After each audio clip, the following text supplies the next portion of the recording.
grab the rest of the family and go to this movie everyone thinks we need to see. It looks good. I know. Hey, you know what? I'm a little tired. Why don't you drive?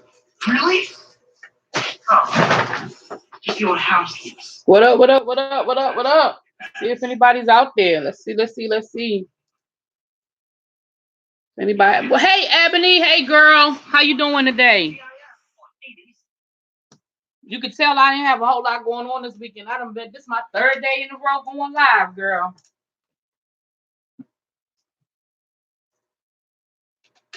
How y'all doing? Who's that just came in? Hey, new subby, Yana. I don't want to say it wrong. Is it Yana or Yania? What's going on with? Okay, Yana. Okay, thanks, boo. I don't charge it to my head, not my heart. I don't want to get it wrong. What is going on? Hey, seeing stars. What's going on the beauty side? I think you were the first one that hit me to that what's his name? That mess that was going on a few weeks back with the guy. What's his name? Star. Is that his name? Star with the beauty stuff. What's going on the beauty side? You know, I don't do the beauty side of YouTube. I don't get in all of that.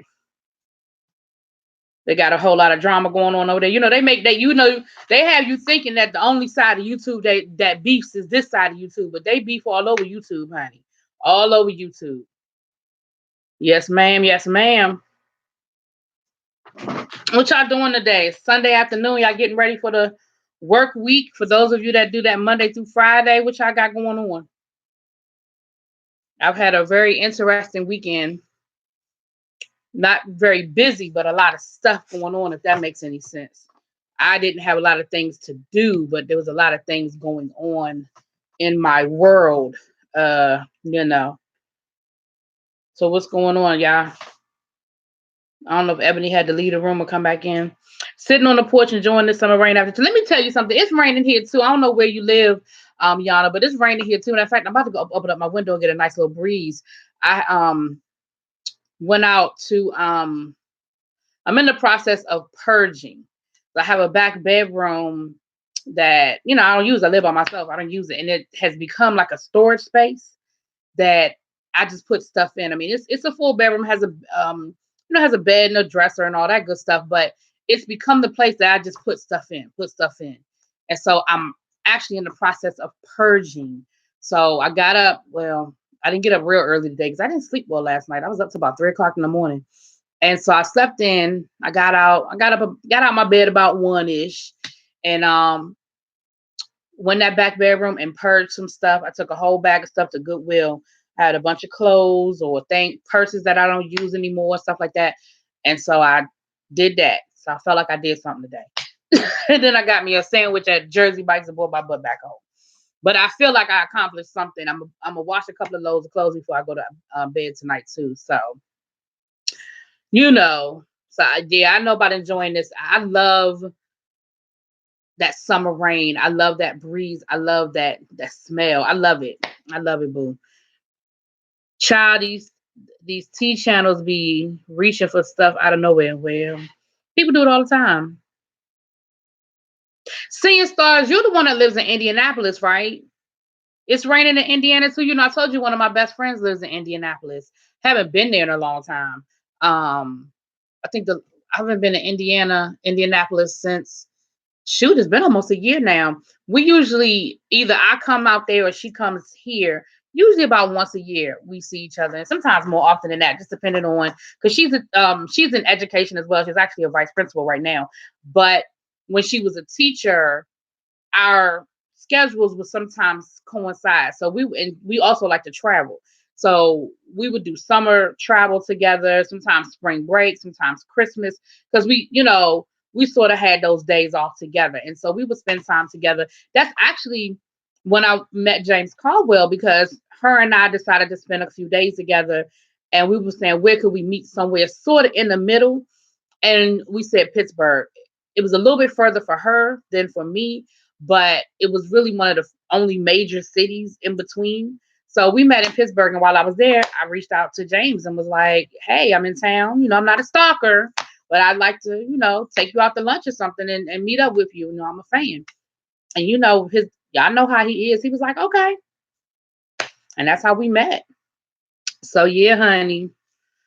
Everybody got beef and drama. Hell, the mukbang community had a huge. What the hell you fighting over mukbang? And all you doing is eating on camera. What the? That just goes to show people will find beef in anything. People will find a way to argue over anything, honey. You in Kentucky. Okay, so you're near seeing stars. I was what the last time I was in Indiana, as a matter of fact, myself and my girlfriend, we drove to Louisville to visit a friend of ours. We all went to college together, and we drove to Louisville to visit a friend of ours. And it's funny, we stopped at like it was like an outlet on the way, and it was a nice outlet there. I mean, I as y'all can tell, if you pay attention to my videos, I wear a lot of polo, so I love polo, and I go to the outlet. So, but they also had a Lane Bryant outlet there, honey. When I tell you, I got some good stuff at that Lane Bryant outlet. Not all, I don't wear as much Lane Bryant as I used to because their stuff is it's overpriced, and it's just the quality isn't as good as it used to be, and it's overpriced. So I really don't do a lot of Lane Bryant anymore, but that outlet has some good stuff in it, honey. Oh, you have family in Indianapolis? Hell, y'all probably know my girlfriend because she know everybody, or her family know everybody. Hey, Michael K, how you doing?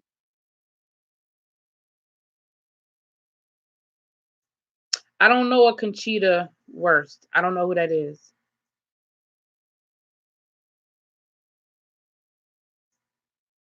Lord have mercy. I just read Ebony's comment. So in their face, everybody was cool, and then she made a video talking about them. You know what? People just create drama because you had to know that was going to be drama. You purposely just created some bullshit. That's what that was. You created drama for some clicks and some views because that don't even make no sense to me.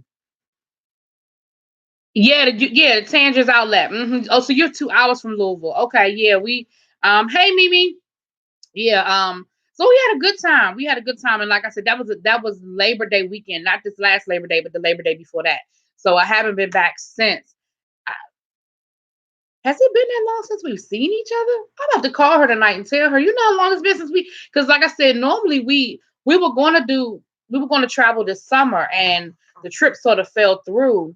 So you know what, this summer I may take a trip to Indiana this summer to go visit her. I may go check her out because I have not yeah, I guess we haven't hung out in a couple of years. Wow.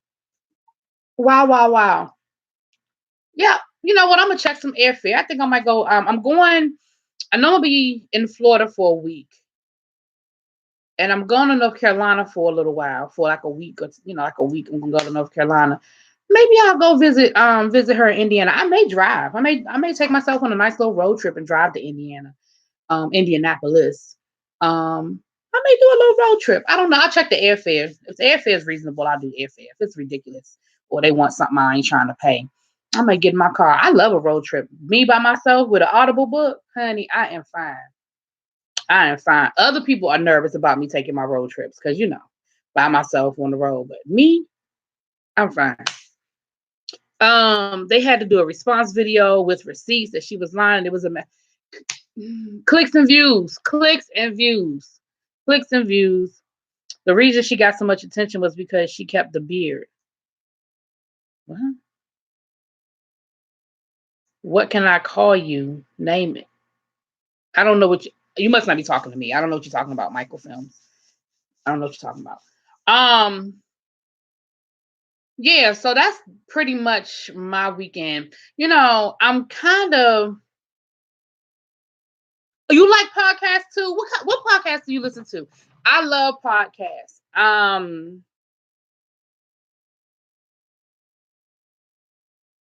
Okay, Conchita. Okay, lady.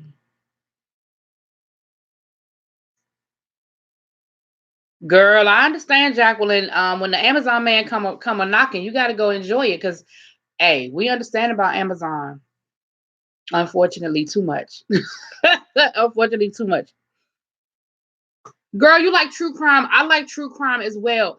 Um, Wanderly, the company Wanderly that does podcasts, they do a lot of good true crime. Um,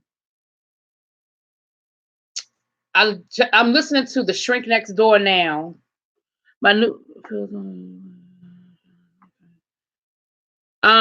Queen and Jay. What's Queen and Jay? I'm gonna have to check Queen and Jay out.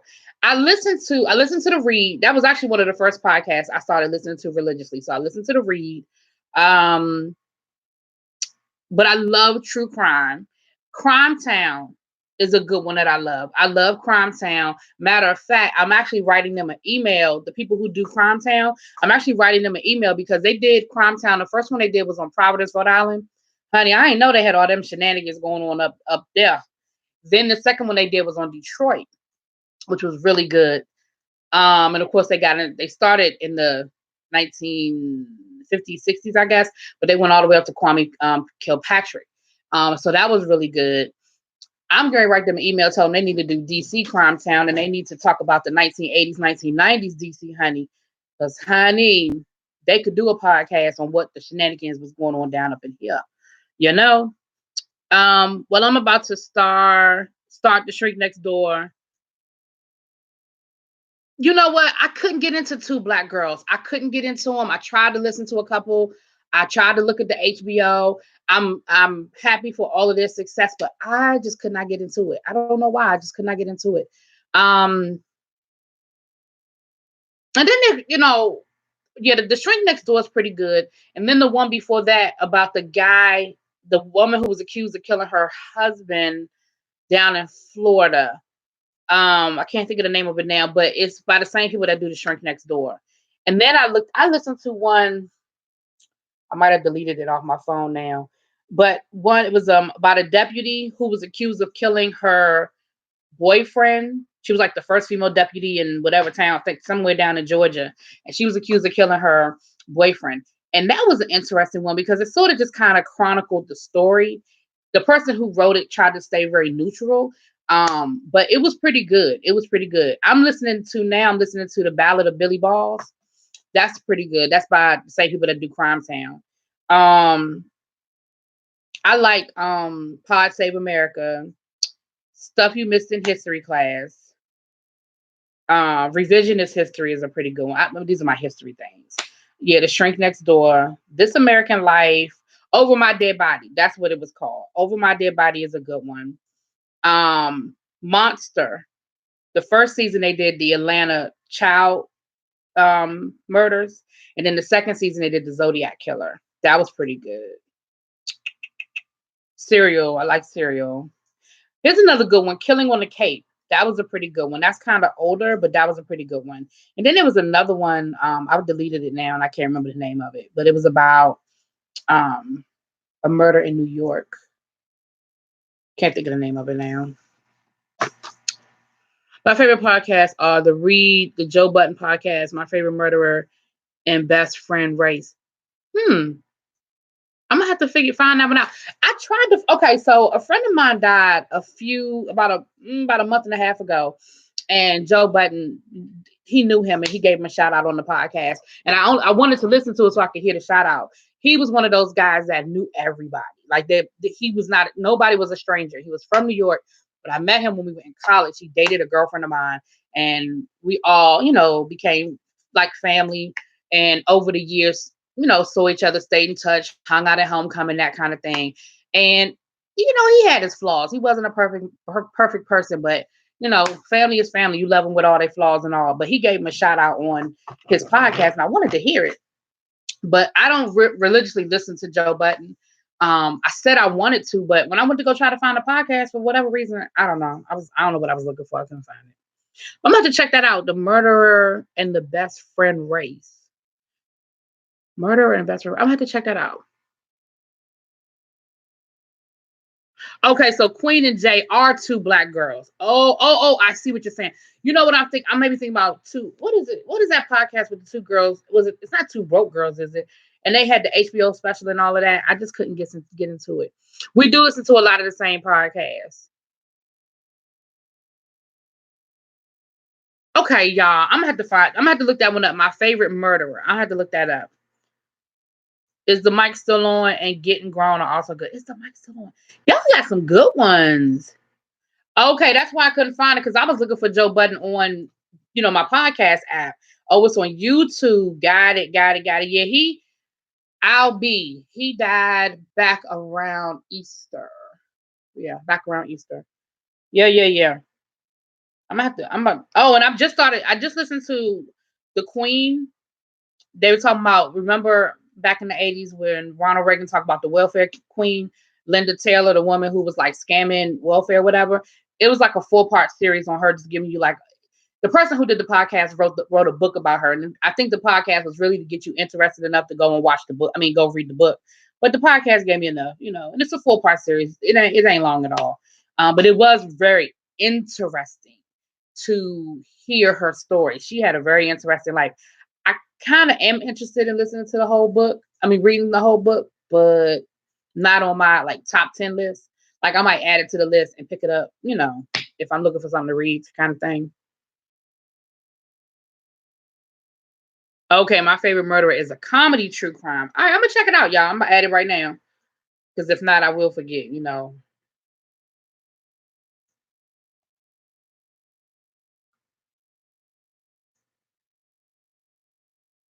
Is that Georgia Hardstark? Okay. Yeah, I'm gonna add it right now. I just subscribed. So I'll listen to it tomorrow because I listen to them in the car. I don't even really listen to music anymore because between listening to Audible books, I listen to a lot of Audible books because I don't have time to I love to read, but I don't have time to read like I used to. So I listen to a lot of Audible books, and honey, I done got addicted to podcasts. So I don't even listen to music hardly anymore. So when people talk about this person came out with an album or this music's out, I feel bad because I love music too. And I feel like I'm sort of missing the bus. But honey, I didn't cancel my XM and everything because I said, well, I listen to everything through my phone now. I listen to my podcast, I listen to Audible books. And when I want to listen to music, I just put on my Pandora. So I canceled my XM. Plus, they pissed me off. So I was like, you know what? You making this real easy because y'all done pissed me off now. Yeah, the Atlanta. Let me tell you something about the Atlanta Child Monster one. The Atlanta Child Monster one was so good, it made me question whether that man was guilty or not. Now, he was arrogant as I don't know what, but it did make me sort of question some things about the police. Didn't it? Did it not? I'm not saying he's not guilty. I'm saying it made me question some things. But it was good. So much to say about Craig Stewart. I've heard of Craig Stewart. Um, Trevor Noah has a podcast that I want to check out. Because I like political stuff too. I like to listen to, so that I like I said, Pod Save America. I listen to Morning Joe if I miss it in the morning. Yeah, girl, it made me really. It did. I'm not gonna lie. Again, I'm not gonna say the man is innocent or guilty. I can't sit here and say he is or he isn't. But I'm gonna say that it made me question, and especially knowing what we know now about what the police will or won't do, a la the Central Park Five. Knowing what we know now, and when the police are under so much pressure to solve a crime, and you have somebody that sort of fits the profile, so to speak. Now, do I think that man is guilty of something? Something ain't right about him now. I'm going to say that. But I don't know if he did that. I listen to RuPaul's podcast too, but I'm going to be honest with you. I don't listen. It's not, again, I listen to it, but I'm behind. Like, I'm probably a few episodes behind. I'm going to tell you, Michelle gets on my nerves on the podcast, and maybe not so much now. Maybe because again, I'm a little behind, so maybe not so much now. But I feel like she was telling the same stories over and over again. If I got to hear about her one more time being on the soundtrack to The Bodyguard, if I got to hear that story one more time, honey, I'm sick of that. I'm so sick of that. Hey, Carolyn Alexander, you in the room too? I listen to sports. I listen to sports because I like sports. I listen to I listen to 30 on 30 has a podcast. Something else. I'm trying to remember. It was something else that I listened to. What kind of sports podcast do you listen to? Because I don't have a lot. I do listen to 30 on 30 though. What other sports podcasts you listen to? Girl, yes, Track 9. I said if I gotta hear one more time, I'm gonna tell you. If I got to hear one more time about her and that damn soundtrack to Bodyguard, if I got to hear one more time about when her and RuPaul did the radio show in New York and they used to get candy out the candy machine and they ain't had no money and they were addicted. That's the AUC sweet sauce. Like if I got to hear again, I respect the history and I respect the reminiscing, But it just seemed like every podcast she had to work that in every single time. And I was like, I'm so sick of. I just felt like I was listening to the same thing. So I kind of stopped listening to it regularly. I still listen depending on what guests they have on and stuff like that. But I don't listen to it as regularly as I used to because she just worked me. I need to get into them. I do listen to Joe Budden and Undisputed with Skip and Shannon. I love Undisputed. Now I look at Undisputed. I do love Undisputed, but you know what? I could probably download it. I didn't realize they did a podcast because then I could probably get it more regularly. Because I don't watch Undisputed regularly. I watch it more so during football season than I do during the off season. But if I did the podcast, I could probably listen to it more regularly. So y'all see what we do. See how we do. Y'all giving me some good stuff. Yes. Ain't nothing going on, Carolyn. We just chit-chatting. We started talking about podcasts, as you can see, and we done got on a whole nother topic, but they giving me some good stuff over here. But yeah, I love a good audiobook and I love a good podcast, honey. Yes, ma'am. Yeah, I'm gonna check this one out. I just added it. Let me see what else I have in here that did I mention? What is it? Okay. Stuff Mom Never Told You. That's a good one to just kind of drop in every once in a while. It just gives you little tips and tricks and that kind of thing. Marsha's Plate. That's a good one. It's transgender. So they talk a lot about LGBTQ issues and they talk about their stories and their experiences as being transgender. And it's transgender men and women. It's 3 main ones on the panel, and there are 2 transgender women and a transgender man. Did I say that right? Yes, I said it right. Culture Shock, the podcast, is actually some young ladies from Charlotte that I actually met last summer at Kevin the Scorpion Show's anniversary show. We got to talking at the after party and they gave me their information, and so we exchanged information. So that's their podcast. Dissect is a good one. Dissect, they take albums and they take records like popular albums, whatever, and they break down the songs and break down what they were about and the production behind it and stuff like that. It's actually pretty good. Again, that's a podcast that I can't necessarily binge, but I can listen to a really good episode and then come back. I can't really binge it. That, for me. Really Bitch is a really great podcast, you guys. If you haven't downloaded it, go to iTunes. See, we're on iTunes. See the same picture. That's on YouTube. We are on iTunes, honey. Gonna get you some. Get you some.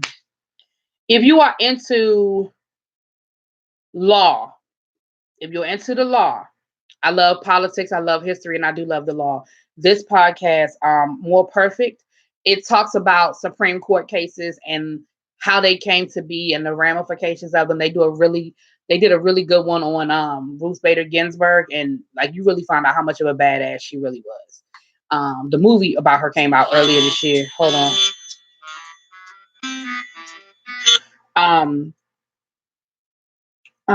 Excuse me, that was my text message.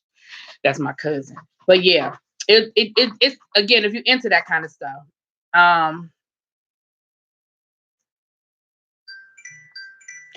Jesus.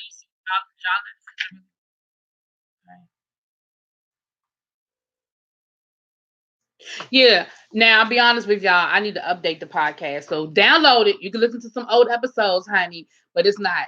I don't think it's anything recent on there because I've really been doing a lot more with the YouTube. And I was having a problem uploading because what happens when we do the live podcast, I'm taping it to upload it to the podcast as well. But for some reason, I was having some problems uploading, and I was like, all right, I'll figure it out later, and I never went back and figured it out.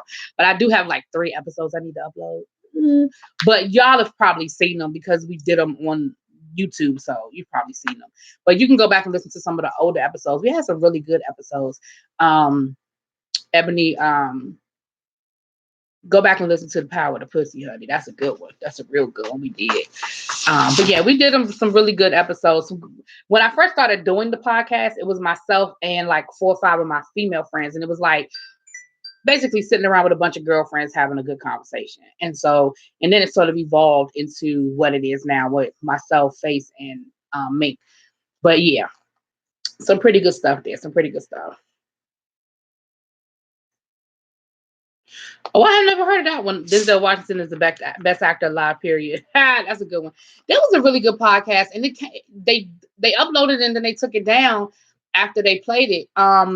What Lorenz Tay did with Lawrence Fishburne and his brother. It was a lot of great actors and actresses, and it wasn't. It was a podcast, but it was like a story. They were telling a story of the numbers. I'm sorry, y'all. You know how group chats be. That's my cousin and my niece, and we talking about some stuff, and so they going back and forth. Anyway, but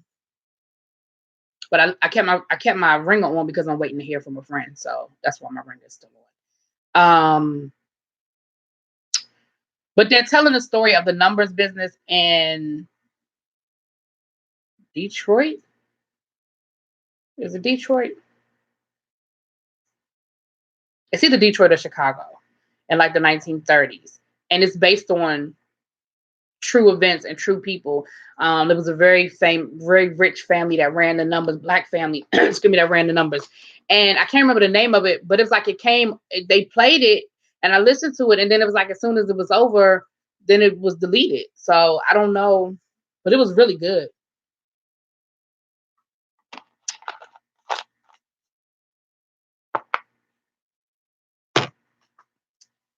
You know what? That's a good idea to put a list. I'll try to in the description box put some of the suggestions that y'all came up with and some of the things we talked about. But feel free to add it. You know, you guys feel free to type in, "Hey Doris," feel free to type in any of the suggestions that you guys had. So yeah. So did you guys catch last night's episode of Ayanla? Did y'all catch it?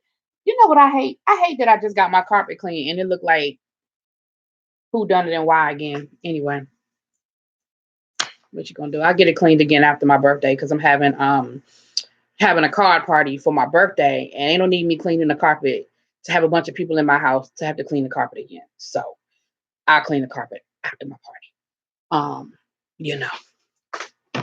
Hey Barney, welcome to the room. Hey Leo, how you doing, boo? You know what? Jack is still sitting right here from where I left him last night. I had me a little drinky drink last night and I left him sitting right here. Jack is here. He says hello. Tax season. I'm gonna have to check that out. Yeah, y'all feel free. Jacqueline, they've been typing them. So feel free, you can scroll back up, but they came up with some really good ones, and I'll try to put it in the description box, some of the suggestions we came up with. But there was some really good ones. I'm good, Barney. How are you today? You know what? And that was just a little taste. I wasn't even doing a whole lot of drinking, you know. Um, yeah, a little something, just a little taste. Let me tell you something. So Ayanla, it was a continuation of the same family. And you know,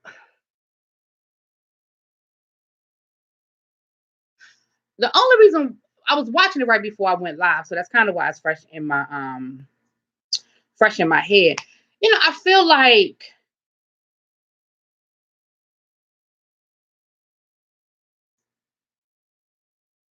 all right, I'm gonna check that out. Mike Rowe, history in okay, I'm gonna check it out. Mike Rowe. Um, what's it called?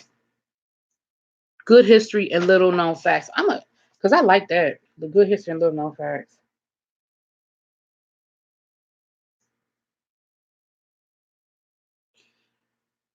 I'm sorry, y'all, because I'll forget. Good history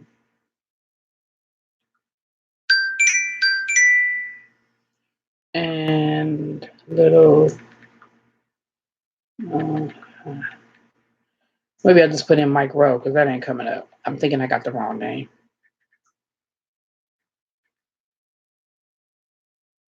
Oh, the way I heard it with Mike Rowe. Oh, I see what you. Okay, I got it.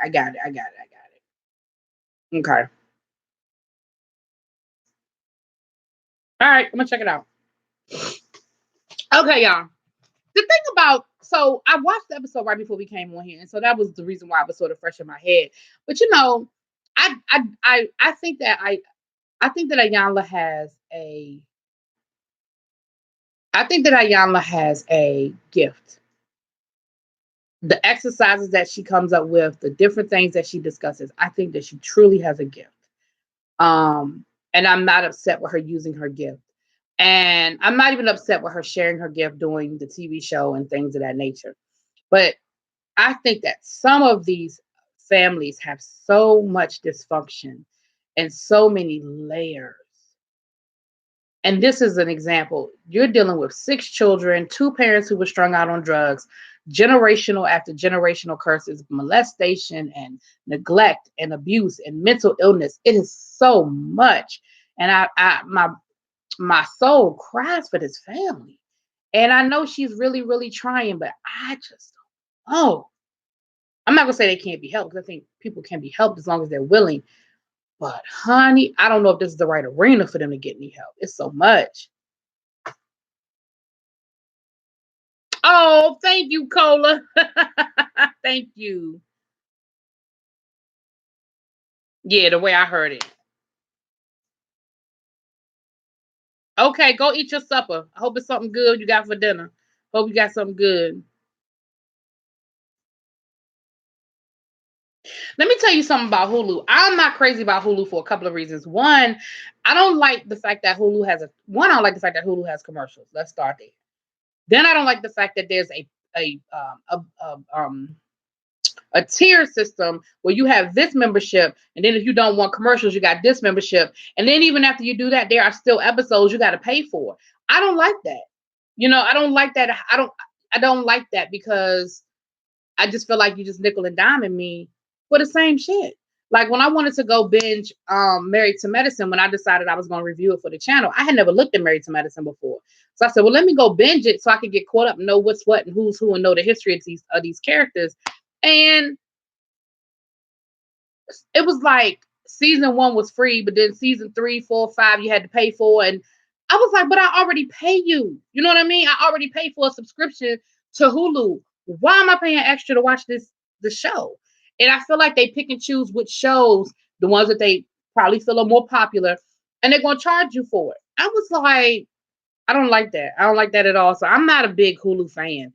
I mean, when I have to watch Hulu, I will if there's shows that, but I'm not a big Hulu fan. I do subscribe to it because, like I told y'all, I'm trying to wean myself off of regular cable and trying to just get to a point where, I just do my subscriptions or whatever, my streaming services. But Hulu is not endearing me to want to keep them. I'm just gonna be honest about it. Yeah, I'm not crazy about Hulu. And the funny thing is, because of course Hulu gets what Netflix doesn't have. So I kind of I keep it because they do have shows that like Hulu has ABC shows. And I think when I first got Hulu, I think it was something with either I think I first got Hulu so I could binge watch what's that show that used to come on about the writer and the cop and he teamed up with her. Um oh shoot.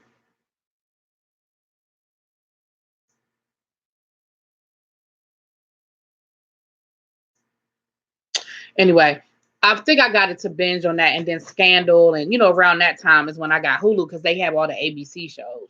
They have the CW shows, the ABC shows, and they have something else. Bravo, because they have all the Married to Medicine and Real Housewives shows, so they get all of those shows. Um, do they have VH1? Well, VH1, I can just go straight to the VH1 app. When I miss a VH1 show, I can look at it on the app. But yeah.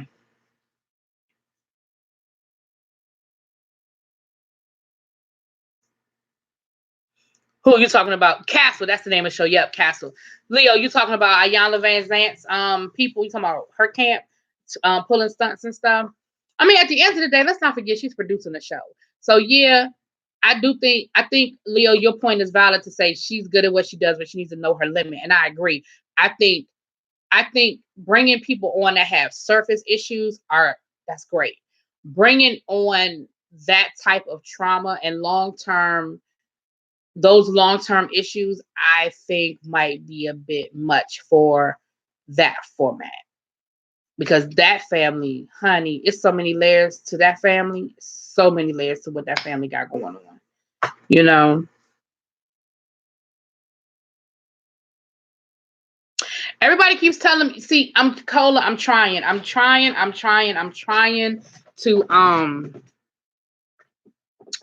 to get rid of cable. I'm trying to cut the strings.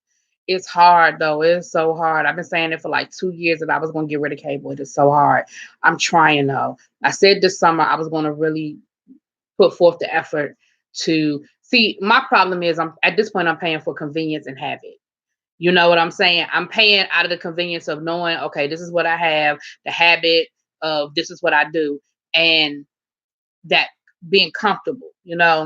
I need to change. I need to figure it out, and I need to go straight to cutting the cake. I need to do it, but I know why I haven't done it, and I'm gonna work on it this summer when I have time to play around with stuff and get used to, instead of just turning my TV on and doing that. Because I'm used to my DVR.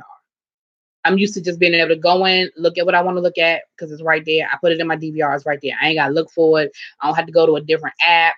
I don't have, you know what I'm saying? I don't have to do none of that. It is right there. And I know that's what my problem is. So right now at this point, I'm just paying for comfort. You know what I'm saying? But I need to do that. I do need to do it. Oh, Handmaid's Tale is on Hulu. I thought it was on Netflix. I thought that was a Netflix show. That's a Hulu show. What up, little baby? How you doing? You ain't that late. We've been here for about 30 minutes, but we ain't doing that. You ain't missing. We talked about, do you look at podcasts? We talked about some good podcasts, and now we're talking a little bit about Iyanla, her show and stuff.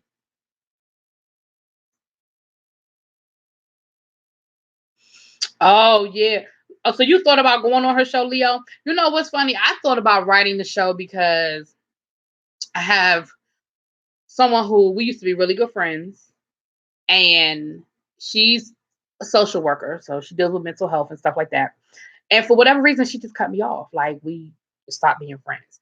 Was really not that long of a story, but my side of the story is some things happened, and I think she got mad at me because I didn't respond the way she thought I should respond or expected me to respond.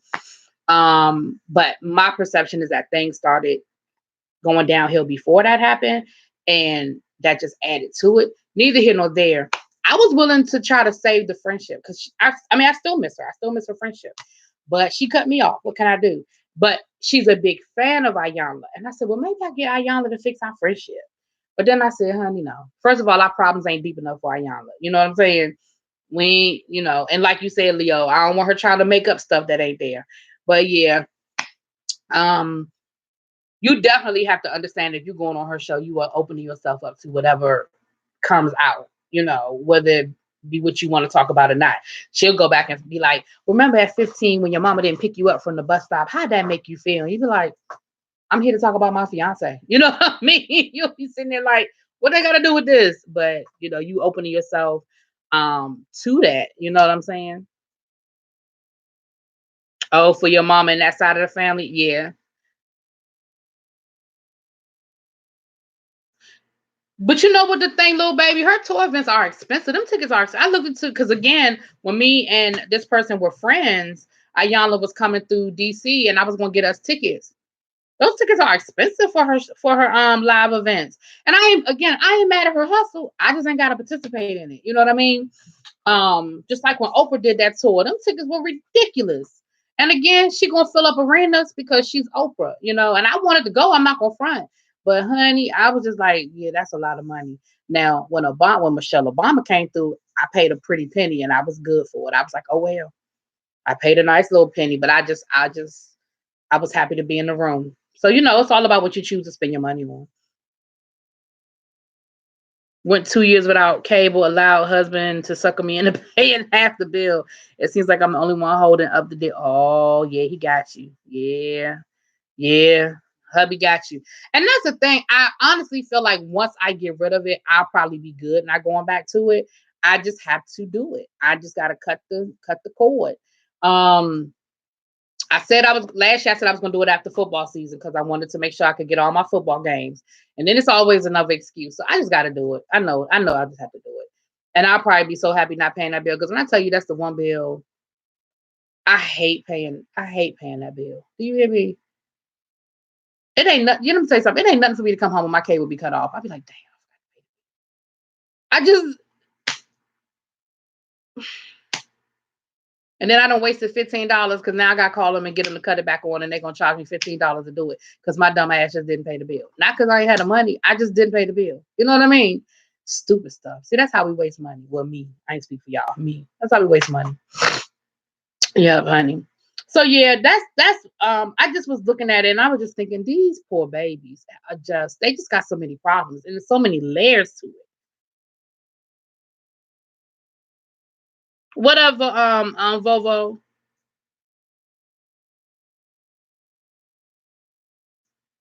Oh wow.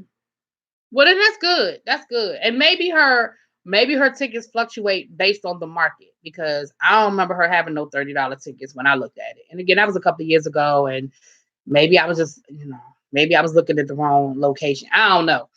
I was in Jacksonville. You live in Jacksonville, the Jacksonville area, little baby. I was in Jacksonville last December. I came down there for the Redskins Jacksonville game. I sure was. Sure was. I know. I was right down there. Sure was.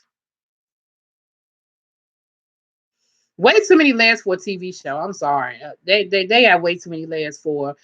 And it's not that I don't think that it's not that I think Ayanna could maybe help them out in private, but it's just too much with cameras and it's too much. It's too much. And it's generational.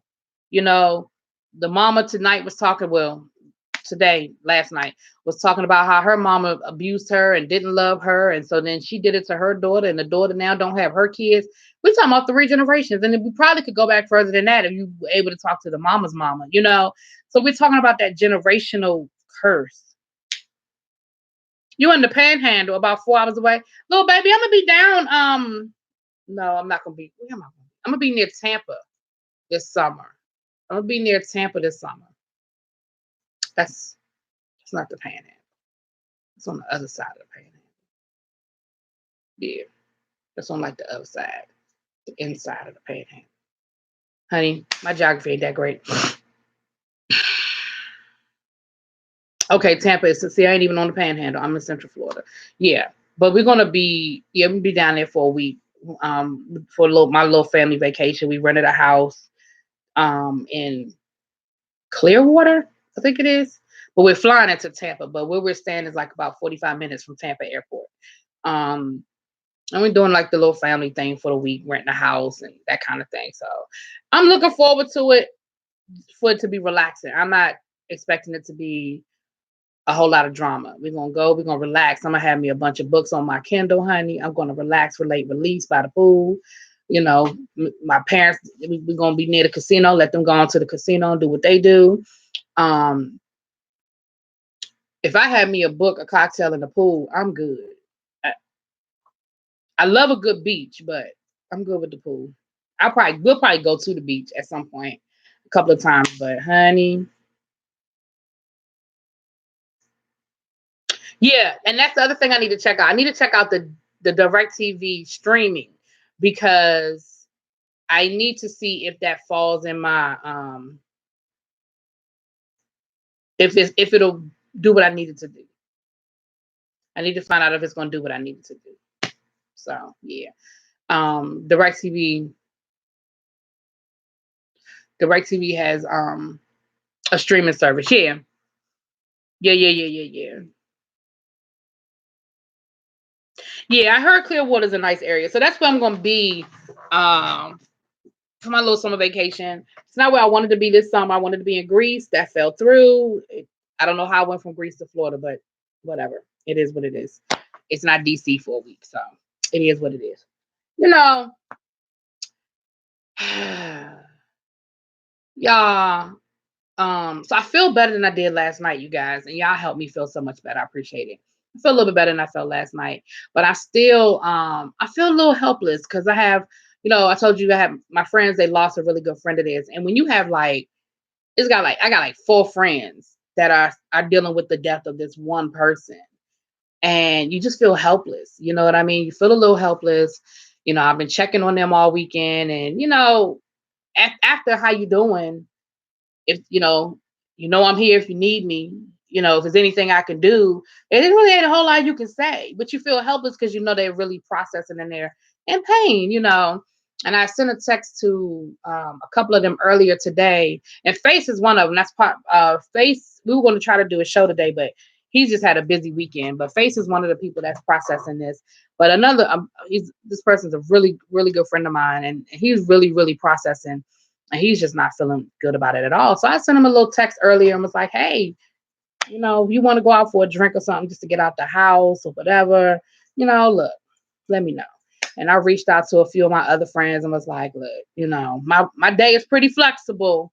Y'all want to go have a drink? Because what do you do when somebody is processing? And I know I've gone through it on the other side when I've dealt with death and people reach out to me.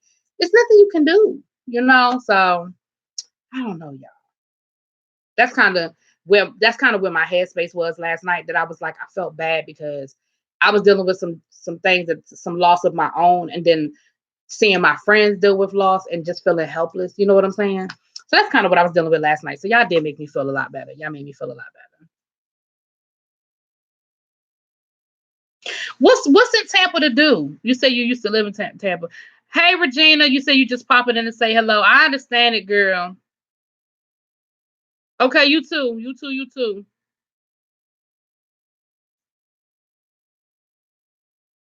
Thank you. You better go on out there and travel, Jacqueline. I love to travel. Every chance I get, I'm going somewhere. Oh wow. Yeah, that's a lot. Oh wow. Yana, oh yeah, I'm sorry for your loss. I'm sorry for your loss. So yeah, that's why I still have my phone on when it was going off earlier, and I said I have it on because I'm waiting to hear. So I just threw some stuff out to a few people. So just hoping to but it's getting late now. I'm good for but I also understand too, it's nothing more you can do other than extend and people know your heart. When I reached out to a few people yesterday, their response was, I said, well, if you need anything, I'm here. And their response was, I know. So what can you do? All right, let me get off that because it's gonna make me sad again. All right, I would visit Tampa sometimes because you have friends there. The malls, okay. Oh, they do have a Busch Gardens in Tampa. I forgot about that. Because it's a Busch Gardens up here, and I ain't been to Busch Gardens in 5,000 years. Now I know my mom and them ain't interested in going to Busch Gardens, but maybe my cousins we might go. Any good outlet malls? Anything down in that area? Me and my cousin good for an outlet mall, honey. I mean, I don't do no whole bunch of regular malls, but I'm good for an outlet. Good for an outlet mall. So yeah, I put that now. Are y'all checking out this new show To Have and To Hold? It comes on right after Ayan List on OWN. It's a really good show. It's the same formula, you know what I'm saying? But it's in Charlotte, the city of Charlotte. It's the same formula of reality shows, but it's on the OWN level of reality shows. You got the VH1 Bravo reality shows, and then you got the OWN level. You ain't gonna see no whole lot of ratchet fighting and throwing drinks and stuff. You ain't gonna see that on OWN. And you're gonna see some shade and some drama, but it's not gonna be that jumping over table shit. Oprah ain't doing that. Oprah ain't doing that. So it's a good grown folk reality show, at least so far. I mean, you can see from the previews that they're gonna get catty, But I can do catty. I do catty. But you ain't gonna see nobody jumping over tables. That ain't what's gonna happen. Oh, they have some flea markets. Okay, I could do a good flea market. Trying to plan a big kid trip to. Let me tell you something. Let me know, Ebony, because I want to go to Diagon Alley. I want to go to Harry Potter. Only reason why I want to go is to go to Harry Potter. But I want to go. I want to go to Harry Potter. I want to go to Diagon Alley, and I want to drink me some butterbeer, honey, and get me a wand. You know what I'm saying? I love Harry Potter. I want to do the Harry Potter thing.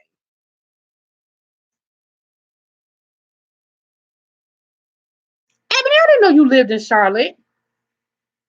Girl, I'm in Charlotte all the time. We're going to have to catch up for a drink, girl. I'm in Charlotte all the time. Yeah. Yeah, I have a because I lived in Greensboro for 6 years, so I have friends in Charlotte. I have friends all through North Carolina, and I come down to North Carolina a couple of times a year. And I have a godson that's in Charlotte. Well, he grown now. He's graduated from high school and stuff, but I have some really good friends that live in Charlotte. So I'm in Charlotte, girl. I'm in Charlotte all the time. We'll have to catch up.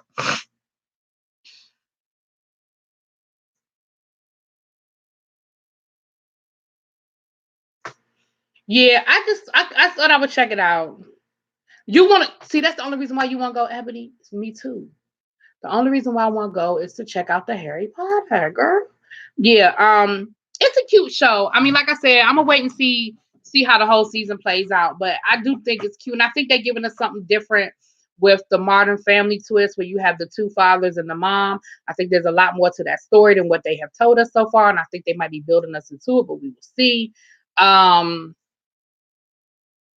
but yeah, I like it. So far so good. I mean, it's giving me very love and marriage Huntsville vibes. You know what I'm saying? Like that same formula. I wonder if is Carlos King doing it? Is that a Carlos King production? I gotta check and find out. I don't know if that's Carlos King or not. Um, but yeah, I'm okay with it. I'm okay with it. It's got those good vibes. I'm okay with it. What else to do? Teacher talk. I said teacher talk, and I said um history. We were talking about history on Friday. We never did quite get back to that. Our conversations be so organic that when I try to plan something, it don't even we don't never get back to it. When I try to plan something, I want to go to Harry Potter and back to medieval times, and I wanted to see the other parts Disney has added. Yeah, because I have not been to Disney honey, since I was in high school. That was a long time ago, a really long time ago. But I do want to do Harry Potter. I don't know what they've added. I think now they have the Star Wars one, right? Because Disney owns Star Wars now. Didn't they just open up a Star Wars park or exhibit or something in the Disney World? Because I would go to that. And again, I would make a special trip. Let me tell you, I'm thinking about Ebony. Let me know if you're doing a girls trip, girl. I mean, I know, maybe you're talking about your girlfriends, but girl, if you're opening it up, let me know. I would do it because and one of my best friends, he's a Trekkie and into Star Wars and all of that, and he would probably go to do the Star Wars exhibit. If they opened up a new, like I think they did just open up some sort of Star Wars park or something, he would go to do that. And that's one of my little travel buddies. When we went in Jacksonville, that's who I went to Jacksonville with. And when we went to London to see the Redskins play in London a couple of years ago, it was me and him. He was one of my best friends. Most of my friends are guys, y'all. I don't do a lot of women. I just don't. So most of my friends are guys. So yeah, he would go. I know he would go. We're trying to do the Miami Reds because I try to do at least one away game every year, and I think this year is going to probably, excuse me, be the Miami game. Because we try to go somewhere where the weather's going to be decent, either that or it's an indoor arena type of thing. I would love to do the Cowboys game, but the Cowboys game is always so expensive because it is the Redskins Cowboys game. The tickets are more expensive, the lodging is more expensive, even the airfare is more expensive. Because the airlines know that it's a Redskin Cowboys game and the airfare gets expensive as soon as they get wind of that schedule. So um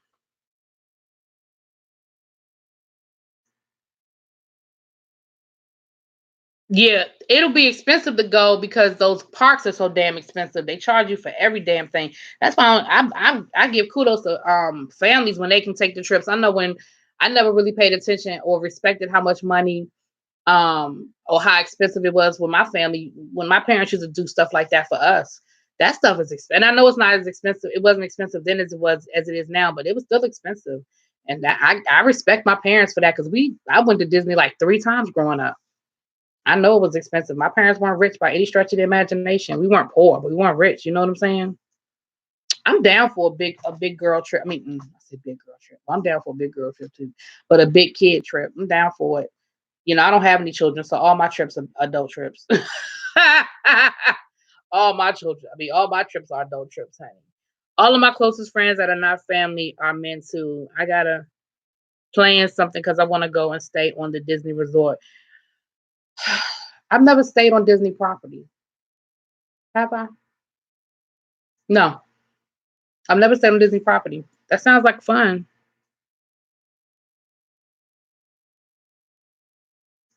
Okay, so that is okay. I'm not crazy. They do have a Star Wars thing going on. Okay, because I know they own Star Wars now, so they have a whole Star Wars thing going on. Okay. Yep. Yep. Yep. Yep. Yep. Yep.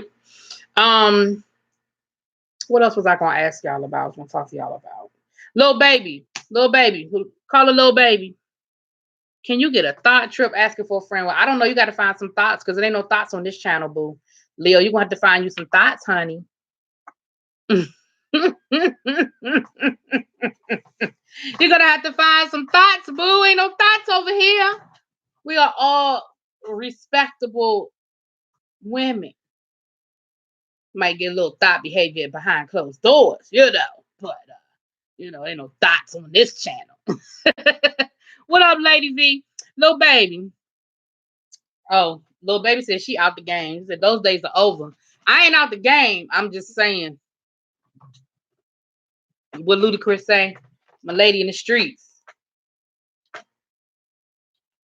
You finish the sentence yourself. Now Jacqueline said it's always time for some thottery. I can agree with you, Jacqueline. There's time. There's time for some thottery. I can agree with you on that one. Little baby, I was calling you because I was saying which we were gonna talk some hit. We were talking some history, and you one of my little history buffs. What we gonna talk about? What we want? Yeah, what we want to talk about? Yeah, Leo, you need to get the guys together. Let me tell you something. Y'all need to get the guys together and take y'all a guys trip to find some thottery now. I tell you what I would do, Leo. I tell you what I do. What I enjoy doing. I might be telling y'all too much. No, I ain't gonna tell y'all too much of my business. Find you a you better get you a guys trip and y'all find y'all some thoughts. Get y'all some thottery going on, thotterina. Is Big Daddy in the room? Hey, Big Daddy, how you doing? Big Daddy, that's my buddy. That's my buddy. We've known each other for a long, long time. Am I older than you? I think I'm older than you, so I better not say that long. But we've known each other for a long time. So if I say something to him, I can talk to him crazy because I known him a long time to talk to him crazy. I'm 2 years from 40 and my world is slowly changing for the better. There you go. There you go. There you go. And let me tell you something. Ain't nothing wrong with having a little bit of fun every now and then, but just know that it ain't for everything, everybody, all the time. That's what you gotta know. It ain't for everything, everybody, all the time. Yeah, we talked a little bit about the Cubans, the white Cubans and stuff like that. Um, and again, I I really think that's an elitist thing. Because my thing is, you would think that you Cuban, your everybody was persecuted the same. But I really think it goes back to that elitist, like, well, I'm not that kind of Cuban, kind of like again back during slavery, house slave, field slave. Well, I'm in the house, I'm better. That whole stereotype that they threw out there. Credit cards, what? Oh, Disney has their own credit cards. Ebony says she remember 38. Boy, I remember 38 too. Woo. But I go back to 38. Whenever people ask me if I would go back in time, I always would say, knowing what I know now. Like, I don't know if I want to go back to where I was in that phase of my life, not knowing the lessons that I have learned. Like, I would go back to high school if I knew then what I know now. I would do some things differently. The only thing about that is that whole butterfly effect. Because I would do some things differently, but then there would be people that I wouldn't meet, and there would be experience that I wouldn't have because I would have made some different decisions. You know what I'm saying? But then who's to say that the decisions that I made would give me better experiences and not better people, but different people of the same caliber? And who's to say I wouldn't still run into some of these same people in different situations? Mm. Honey, it wouldn't surprise me if Disney got a little bit of everything. Everybody got a credit card. Everybody got a credit card, honey, because they want that money.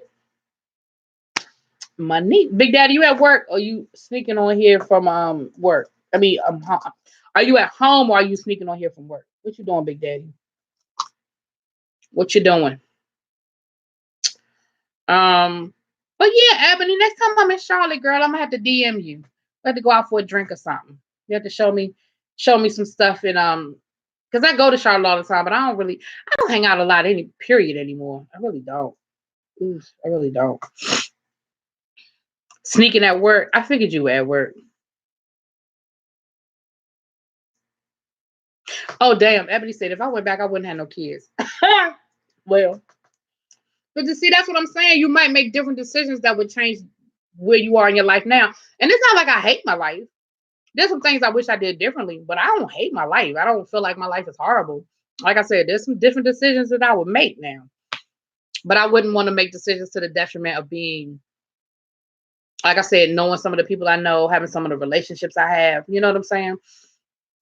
If I went back and did some things differently, I wonder if I probably still wouldn't have children, but I wonder if I would be married. Hmm, interesting.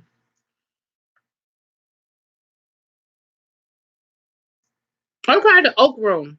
That sounds like fun. The Oak Room. I never heard of the Oak Room. The Oak Room.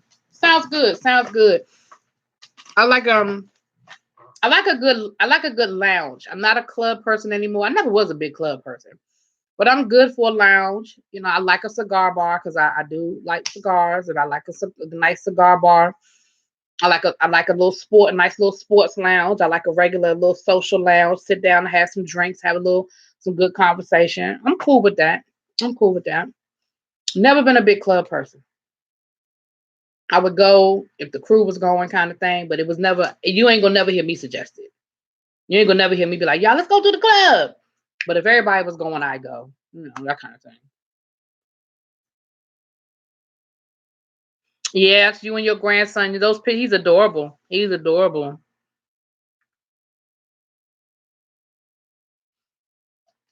You know what, Leo? I feel the same way. I feel like I would allow myself to be a little more free. I feel like I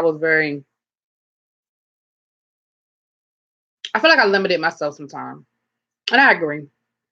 I feel the same way, Leo. I probably would allow myself to do some things, be a little more open about some things. But then there were some times in my life I was very, very open. Very open. Cola said I would have had some kids early. I'm too old for this. Yeah. Yeah. Now that's also true too. Like when you decide to do certain things as well. Like I said, I've never been the person that was pressed about having children. I I always felt like if I fell in love, if I got like the only time I ever thought about having children was when I was in love. Because I was like, yeah, I wouldn't mind having a child. You know what I'm saying? Because I love this person. They want children. I wouldn't, you know what I mean? But it was never me, like my biological clock. I need to have kids. It was never me, but it was always when I was in love or when I was thinking about getting married or engaged or whatever. Yeah, I thought about it then. But single, I never thought about having kids. Mm-mm. Nope, nope, nope.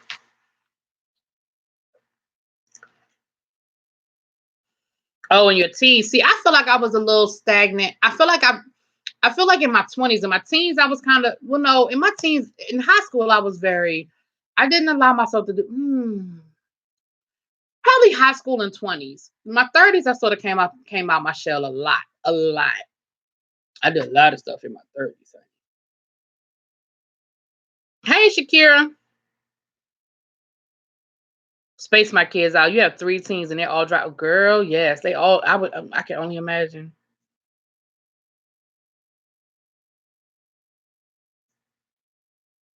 Yeah, I'm the same way, Leo. I like to go places where you can socialize and mingle. I've always been a social person. I love to talk, as you can tell. So I've always been a social person.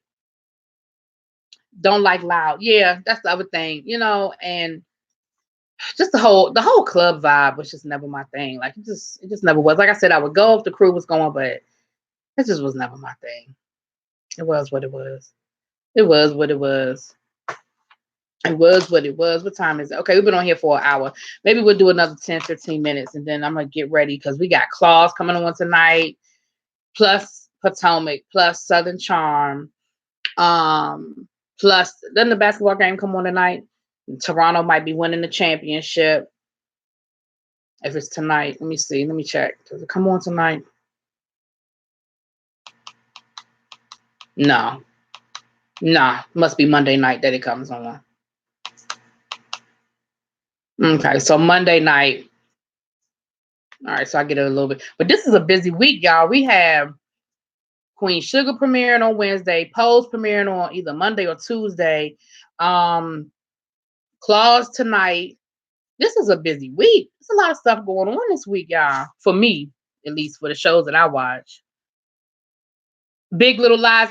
I said I was gonna binge it this weekend and I didn't. But you know what I'm about to do? I'm about to add it right now so that I can start looking at it because I want to look at Big Little Lies. I've heard some great things about it, and the people that are on there, they got some blockbusters on that show. Pose is Tuesday. Okay. Big Daddy, you love her, don't you? You love Niecy Nash, don't you? That's right up your cup of tea. That is your cup of tea. So yeah, we got a very eventful week, and this is my last week at work. Yes. Woo. My last week at work. Ooh. Yes, honey. This time next Sunday, alarm clock will be off. Yes. Well, no, that's a lie. I still have to go back. But the kids' last day is Friday. I still have to go back like Monday and Tuesday for dumb shit that teachers have to do at the end of the year type stuff. But that don't even matter because my classroom will be packed. I won't be doing nothing but sitting at my desk, probably watching a movie because my classroom will be packed up. My books will be in the closet. I will have everything I need to have done. So I will just be there taking up space until they tell me I could go home.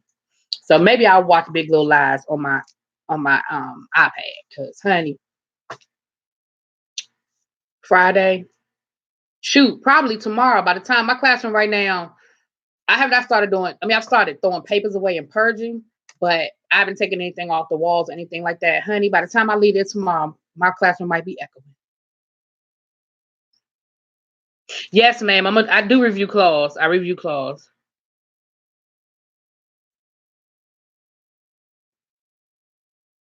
That's probably one of there are two major things that I would do if I could go back in time. There are two major things that I would do, and that is definitely one of them. I would definitely be more fiscally. I would definitely be in a better place financially.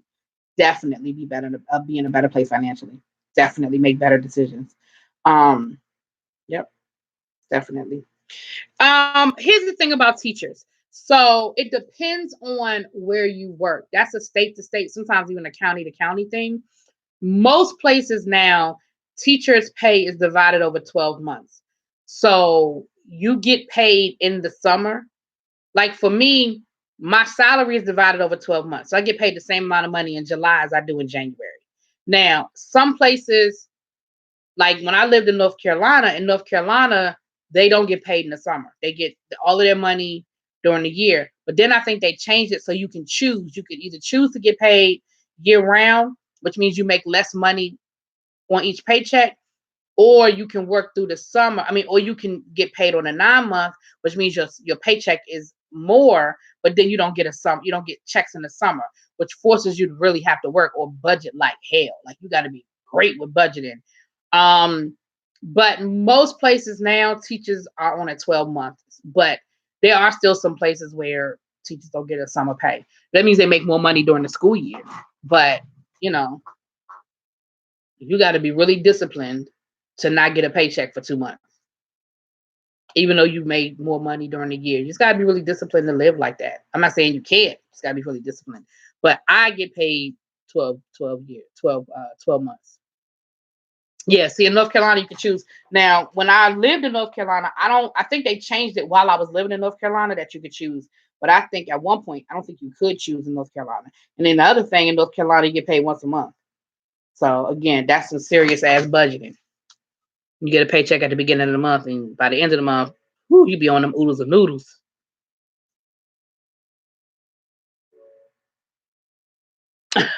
Yeah, I'm with you. Now, if I could take something back with me and go back in time, I'd be financially responsible. I'd be financially set because I'd win everything. I wouldn't be obvious about it, but every couple of years I'd go down to Vegas and make me some reasonable bets. I wouldn't be obvious about it. But I would definitely be on some Super Bowl wins and some NBA finals and some, I'd be on some shit. Like I said, it wouldn't be obvious, but honey, I'd be a winner. Winner, winner, chicken dinner. Honey, it's more than a notion. Let me tell you, teaching is more than a notion. I teach high school. I think somebody asked me what grade I teach. I teach high school. What is all of this?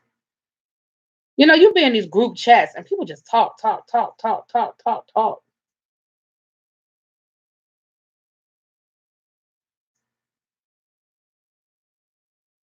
I'm just trying to figure out what all these people talking about. Anyway, so yeah.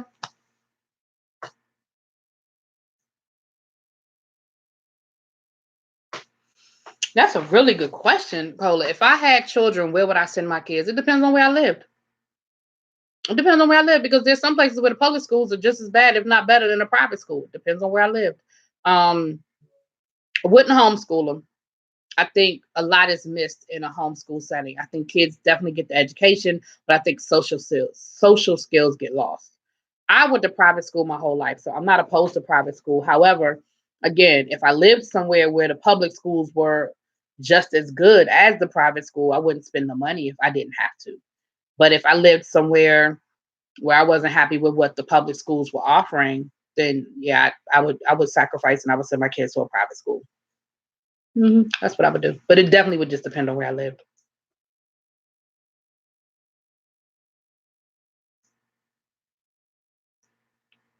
Yeah, I'm with you, Big Daddy. I wouldn't bet often, so I would bet on the most unlikely scenarios for the biggest payday.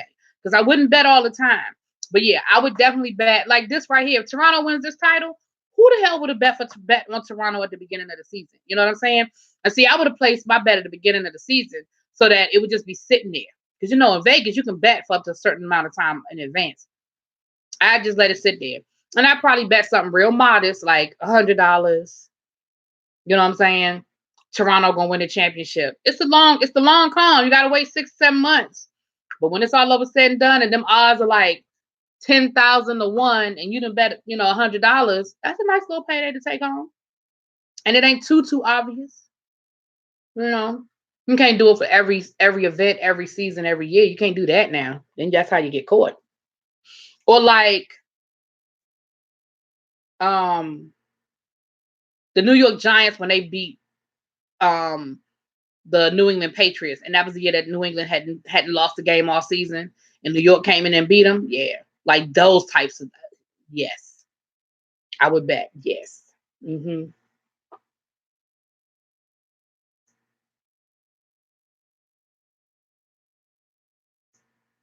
If you had kids, you would homeschool or private school.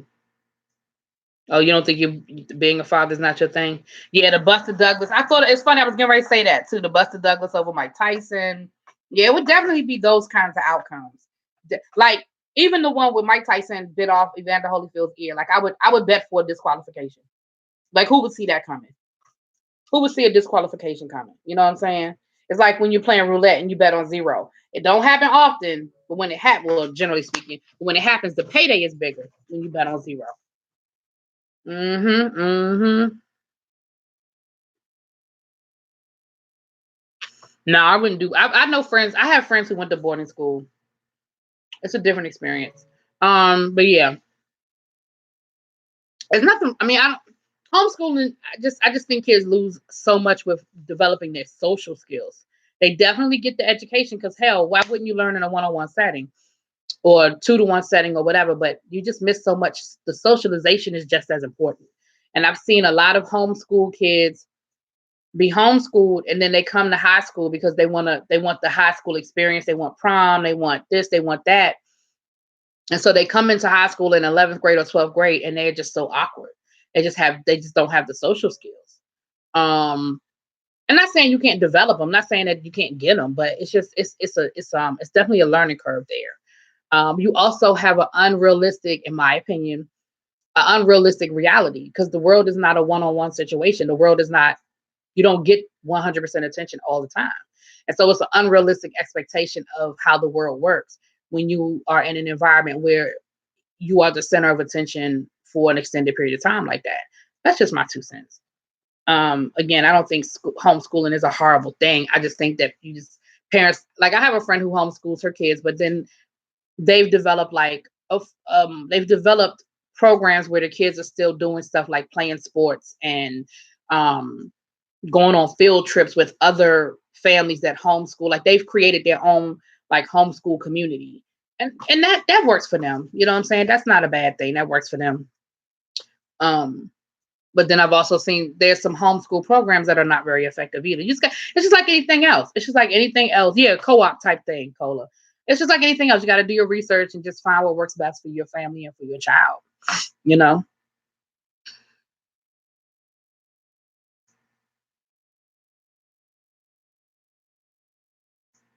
Yeah, it's just a matter of what works for your child. You know, you homeschool, just understand that there are other layers that go into homeschooling that you gotta just be conscious of. That's all. But it's the same thing with public school, same thing with private school. Like they all have their ins and outs. You gotta be very, just helping my kids with their homework let me know homeschooling would not have been an option. Exactly. Right. And again, it's all about what works for you. It's all about like I said, my girlfriend Lord, that homeschools her kids. She loves it. I mean, she's got 4 boys and she's homeschooled all of them. That her boys have never.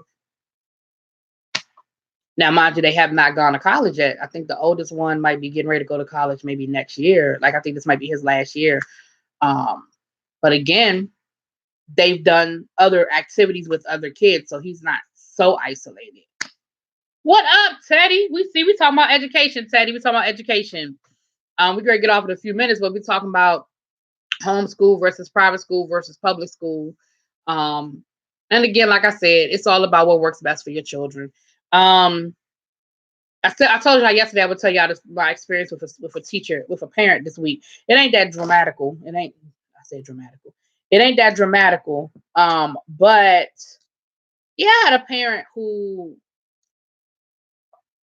her son had not done anything all of fourth quarter. And when I say all of fourth quarter, I mean all of fourth quarter. Progress report for fourth quarter, his grade was a 0, right? And he was a senior. Now he wasn't in danger of failing the class because he had passed first, second, and third quarter. He just got that senioritis and wasn't going to do nothing for fourth quarter. He no longer cared. Had gotten into college and all that stuff and thought, hey, it's over. I'm ready. I'm good to go. And I begged that boy to do his work. I mean, when I say begged him, I mean, I literally was like, can you please just get your work done? Please, please, please. Gave him class time to do it. All kinds of extensions, everything, right? Bent over backwards for this child. So final grades go in for seniors. First thing, the grades went in on a Friday. First thing, Monday, Tuesday, here come.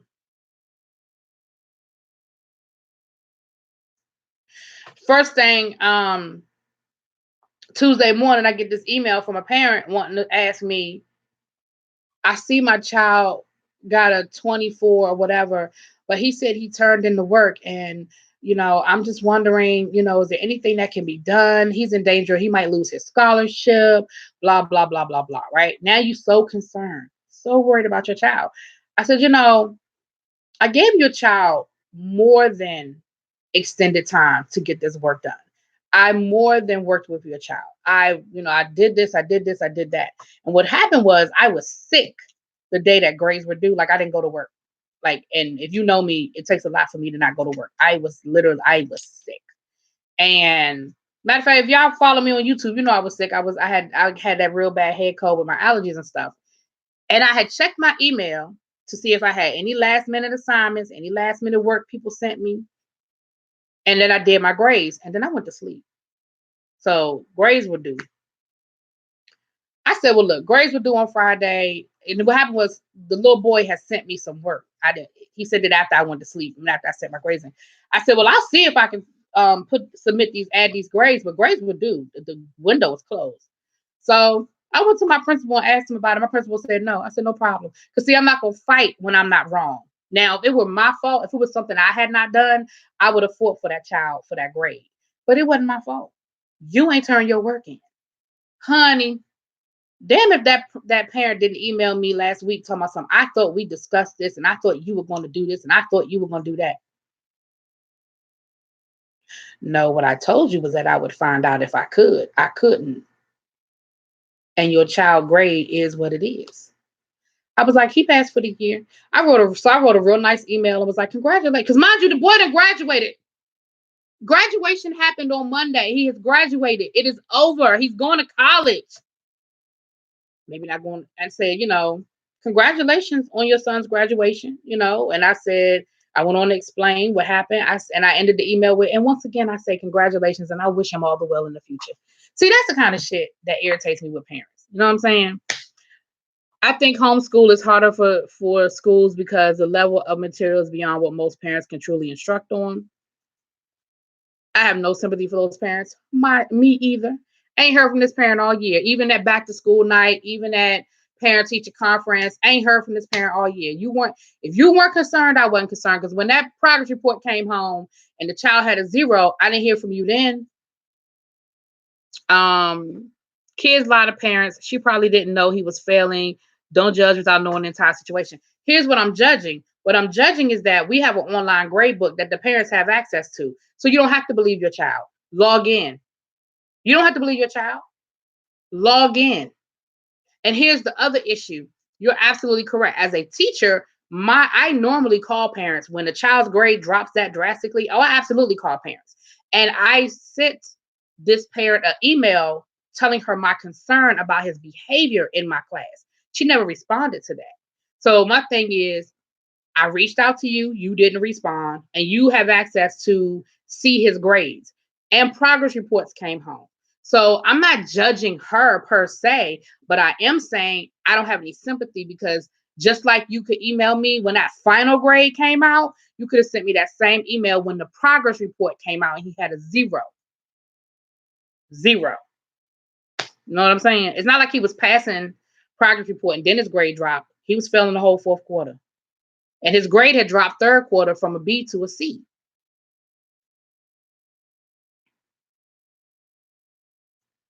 Yeah. Question for everyone. If you could go back 10 years and give yourself some wisdom, what would you say? Oh, Lord, save some damn money. Save some damn money and don't date blank. I'm just filling the name in my mind. Don't date blank and save some damn money. I can understand parents are supposed to be working with the teachers and not against.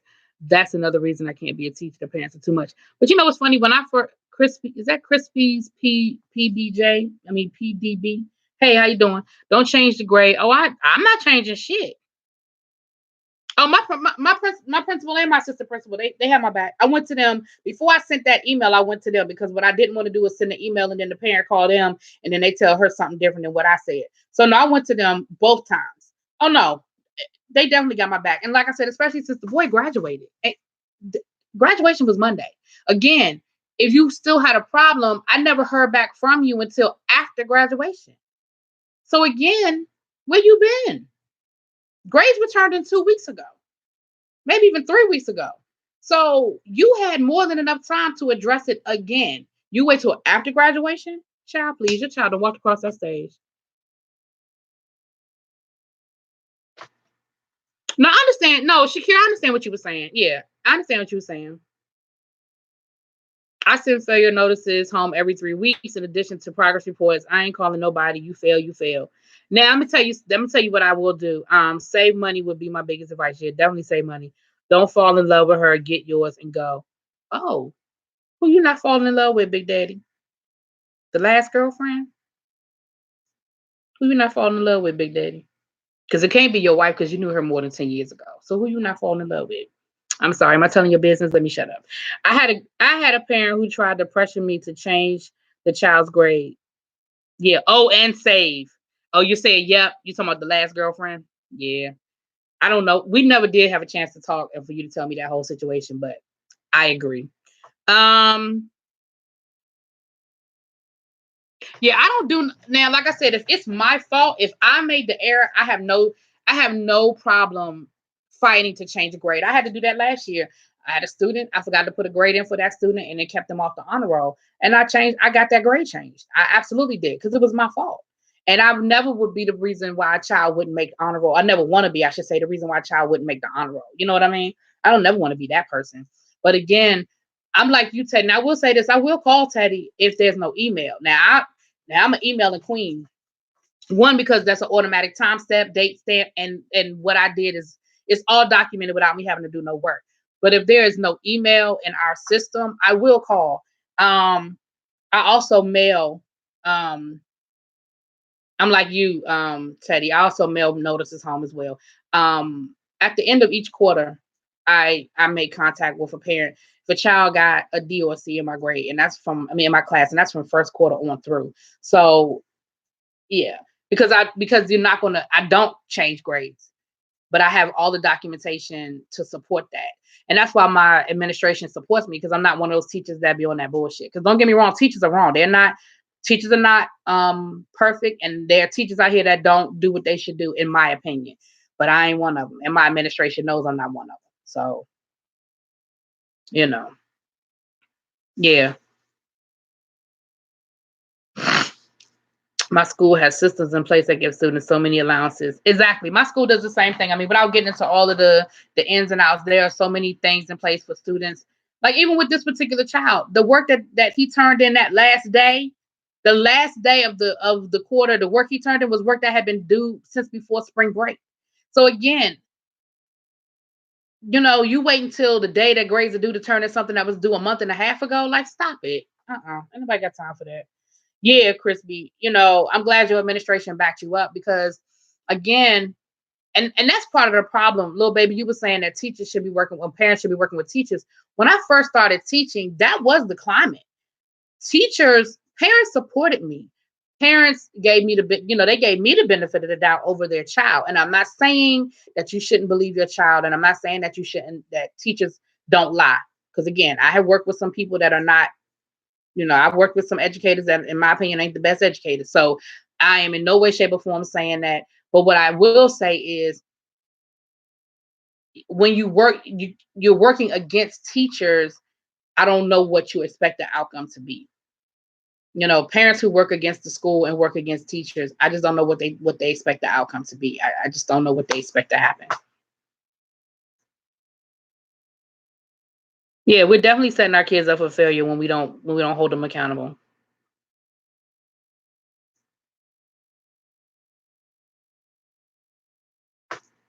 Not fail with pride. You stupid. Not fail with pride though. I mean, I feel like this, and I feel the opposite, Teddy. I feel like I don't feel like my class is that hard if you do what the hell I tell you to do. You know what I mean? And I don't mean that my class is easy, like it's not challenging, but I feel like you teach upperclassmen and I teach ninth graders. So I feel like I spoon feed. You know what I mean? I give it to you step by step. If you follow what I tell you to do, if you do what I ask you to do, it's really hard to fail my class. It just is. And when I was on the administrative side, I was very fair to students and teachers, but I still felt the same way. There's some teachers, you know who they are. You know what I'm saying? And so I knew what you meant. Um, so even when I was on the admin side, working with parents, it's like, why are y'all fighting us so hard? Why are you fighting so hard against us? Like, how can you not feel like we don't want what's best for your child? But again, if we just keep making excuses for children and we keep making excuses for bad behavior, you are setting your child up. I told a parent one time, I said, you know what? I said, I hope that you get comfortable with visiting your child in bad situations. I ain't say jail because I wanted to say jail, but you are setting your child up to be a non-productive member of society. And of course, the parent looked at me like I had lost my mind. I said, well, that's what I mean. What I said. And my principal was in the meeting. So I mean what I said, and I said what I mean. And this one, I was an administrator. And I said, we have done everything in our power to help your child, yet you still fight us. As if we want your child to fail. As if we want your child to not be a good person. I don't know why and because we were in the process of putting her child out of the school. And so I was giving her my parting words of wisdom. And I said, I hope you find a school that is better suited for your child, because clearly this isn't it.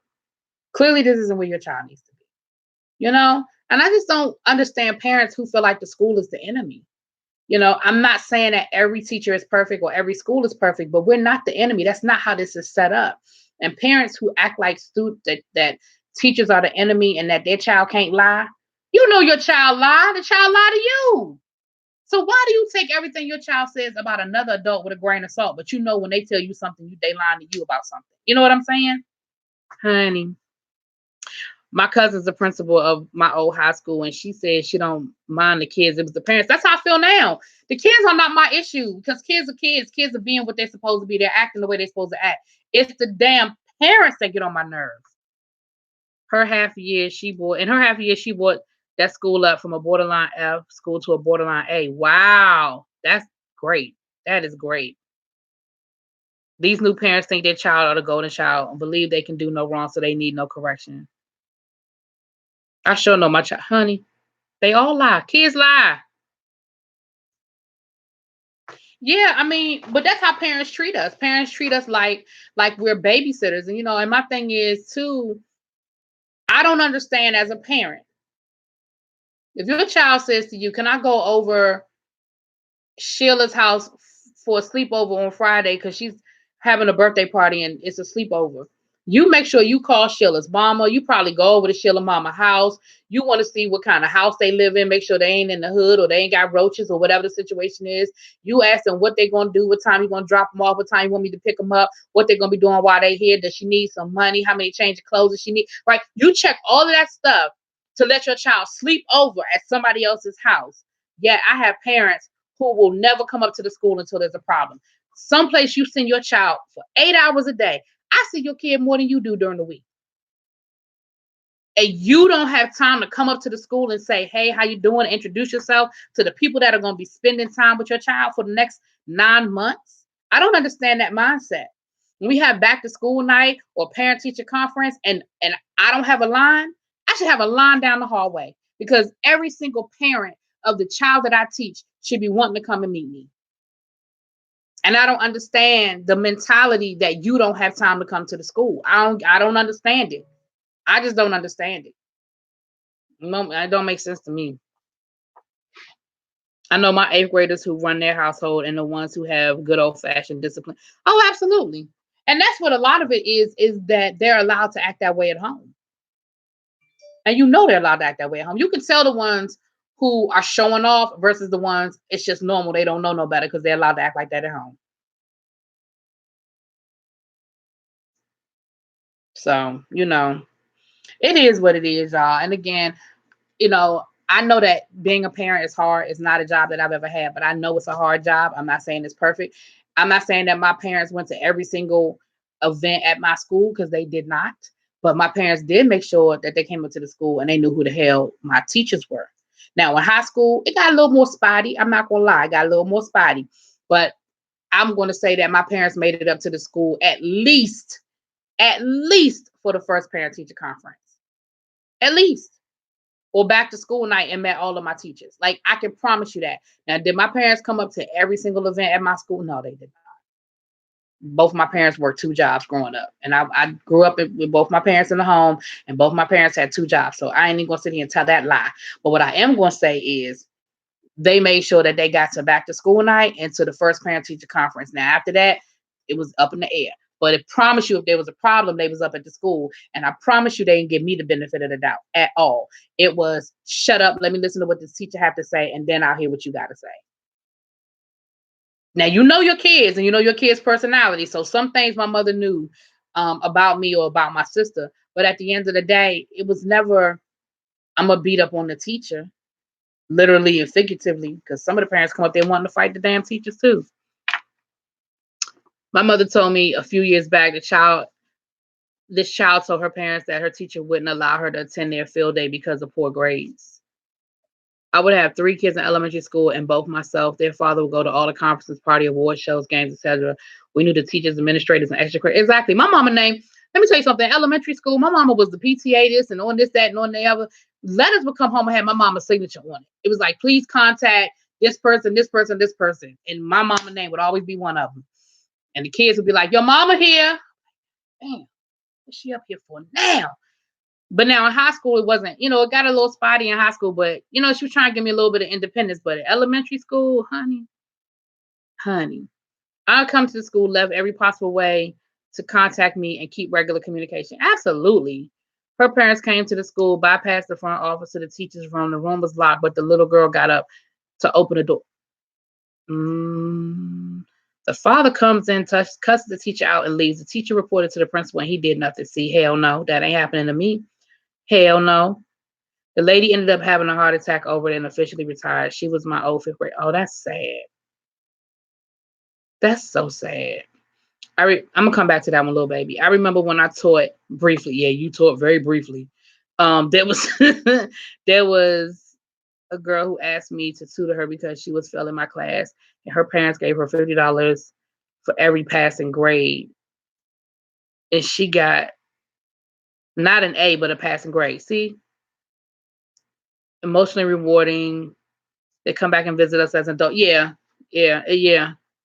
It definitely makes you feel good when the kids come back to say thank you or just acknowledge you. It definitely does make you feel good. Parents are so removed from their kids' education at the local elementary school here. The PTA is no more, but I see the parents picking their kids up from school every day. My girlfriend was the parent of the PTA at her son's elementary school 2 years after he graduated because nobody else would do it. Her son didn't even go to the school anymore. She was still the PTA. I was like, how does that work? She was like, I don't know. She was like, nobody else would do it. And rather than see it end, she kept on. But nobody wanted to do it. Little baby, coming back to your story about the father that showed up at the school and cussed the teacher out, and then the administrator didn't do anything. So first of all, there's a couple of things wrong with that. Number one, how you bypassing the front office and security. The minute she breached, or the parent, he or she breached that security, there should have been something done. And again, that's happened at my school where people get past security, so it happens. But that's number one. Number two, if my classroom door is locked, my kids know you don't open that door unless I tell you to open that door. You don't open that door unless I say, oh yeah, go ahead, let so and so in. Oh, okay, yeah, go ahead, open that door. But nobody else open my door but me. And if somebody wants to get up and go open the door, and then if there's a parent that shows up, then I'm on the phone calling security. I'm calling security. Now, I'm not blaming the teacher. I'm just saying this is how, it should have been handled. Once, and if security didn't show up fast enough, like he came in, said what he had to say, and left before security had a chance to, we have cameras. So they got him in the hallway. They know exactly who he is. Oh, I'm not letting that drop. It ain't gonna be, oh, the principal didn't do nothing. Because see, now if the principal's not gonna do nothing, now I'm going to the union. And I'm gonna get the union involved, and the union is going to file, something is gonna happen. That's not going to happen without me. No, hell no. Ain't nobody coming to my classroom cussing me out. You lost your damn mind. And I feel bad for that woman. And I'm sorry she got sick, and certainly sorry it forced her into retirement. But that's some piss poor shit at that school. That all of that happened and nobody had that woman's back. That's piss poor. I'm sorry. That's piss poor. You are, Shauna, because I'm about to get up off of here. Because I got to get myself together and get ready for my shows tonight. I gotta wash a couple. I was gonna put a load of clothes in, so I'm about to go downstairs, put a load of clothes, and I want to wash 2 loads of clothes tonight, but I feel like I'm only gonna wash 1. But I want to wash 2, and then relax. I ate lunch late, so I'm not really hungry. But get myself together for my little 8 o'clock run tonight. I'm gonna try to get a couple of videos up before I go to bed tonight. I can't say I'm gonna do all 3 because we have Claws, Real Housewives of Potomac, and Southern Charm. I'll probably get Claws up and probably Real Housewives of Potomac. I don't know about Southern Charm. It's going to just depend. But I'll probably get those 2 videos up tonight before I go to bed. I want to say she pressed charge and was in the process of suing. I haven't gotten any new information. Yeah, she should have. She absolutely should have. And she should have filed a grievance against her principal if he or she did not follow up with that, and that parent was allowed to come into her classroom. Because what if the parent came in there and hit her? I mean, cussing her out was bad enough, but what if there was a physical altercation? Hell no. Well, Shakira, that's what she said. She said the door was locked, and the student, the student, the child of the father that came in, she got up and let her father in the classroom. My only school story is my mother got my first grade teacher fired for hitting me with the ruler for reading ahead. I was the only one who could. Well, now that's a little different. That teacher didn't. That's a little different. Teacher shouldn't have put her hands on you. Although I went to Catholic school and my mama gave the nuns permission to spank me, and they did. But my mama gave them permission to do it. So, and it was Catholic school, so it's a little different. I mean, they wouldn't do it today, but back then, a teacher got jumped by a parent and a student. Student got away with the act because she was special ed. See, again, we got to stop. See, y'all about to make me sit on here for another 20 minutes. Special ed does not give you license to bad behavior. And again, because so many people, administrators, school systems, whatever, because they don't understand special ed law and or follow special ed law, they allow a lot of things to go rather than fight it because they haven't done what they're supposed to do. Unfortunately, IDEA, which is the Individuals with Disability Act, there are a lot of layers to it, and it is hard to maintain certain things if you let stuff fall by the wayside. And a lot of schools do. A lot of schools let stuff fall by the wayside. And so when things come up, like a situation like that, what happened was with that particular student, the school probably wasn't doing what they were supposed to be doing in compliance with that child's IEP. And rather than fight it, because they knew that it was going to probably go to court and they probably weren't doing what they were supposed to be doing. So rather than fight it, now they just let it go because they know they were wrong. Here's the thing about a child with special ed. When a child, it has to fall within their disability. So if a child has a learning disability, that does not excuse a child fighting. Now, if a child has been labeled with an emotional disability, then it gets a little bit more tricky when we start getting into violent acts and things of that nature. But once again, it's not a license to do whatever you want to do just because you're special ed. But so many schools just let stuff go because they're out of compliance. And if you're out of compliance, that's a whole nother situation, because when a school is out of compliance, that gets into the federal money and law and lawsuits and stuff. It gets deep. I've been on both sides of that, so I understand.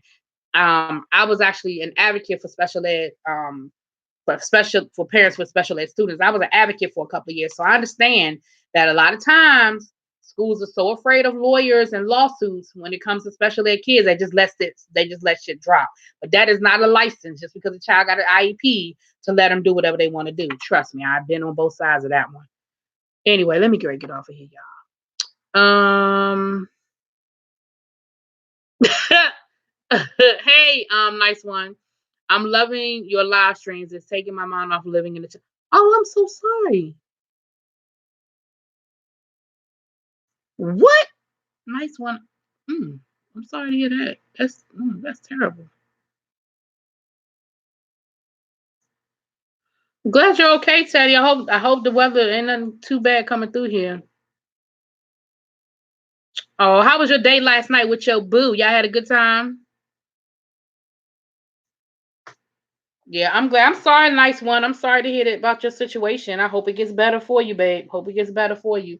Yeah, Teddy, I'm glad it wasn't no deeper. Glad it wasn't, tornado warning. I'm glad it wasn't nothing really bad going on down there. We've had a lot of bad storms coming through the last couple of weeks. Okay, well, there ain't nothing wrong with being a little grown. Ain't nothing wrong with being a little grown. Shut up. Let me shut up about being grown.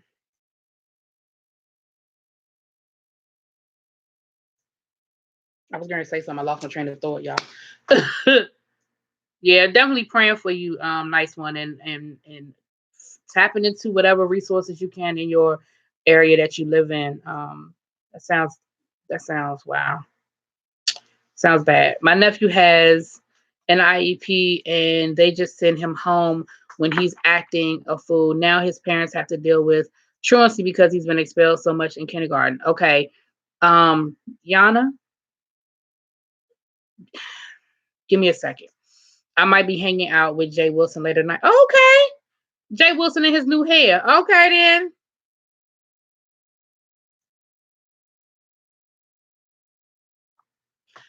Yana, let me say this to you. First of all, is he in public school?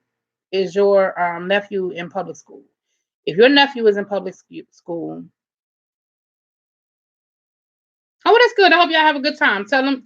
I don't know if he know me from a hole in the wall, but if you tell him I say hi. Mom, mommy, Hold on, y'all. This is my mom. mommy. Hello. Oh, okay. Did y'all win me some money? You know where that's going.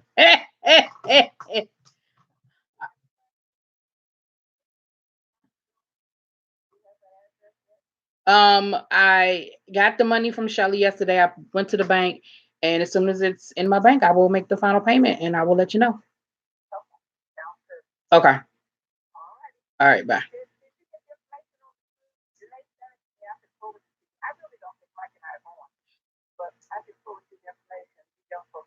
Yeah, she sent it to me. All right. Bye. My parents went out of town. That was her letting me know that they got back. They went down to Atlantic City, honey, to the casino. I said, "You got some money for me?" She talking about some. No, I was gonna get a loan from you. You saw me laugh, right? But yeah, so and then we doing our family vacation. So yeah, sorry about that, y'all. If your nephew is in public school, okay, the school is in violation. The school cannot send him home because he's acting up.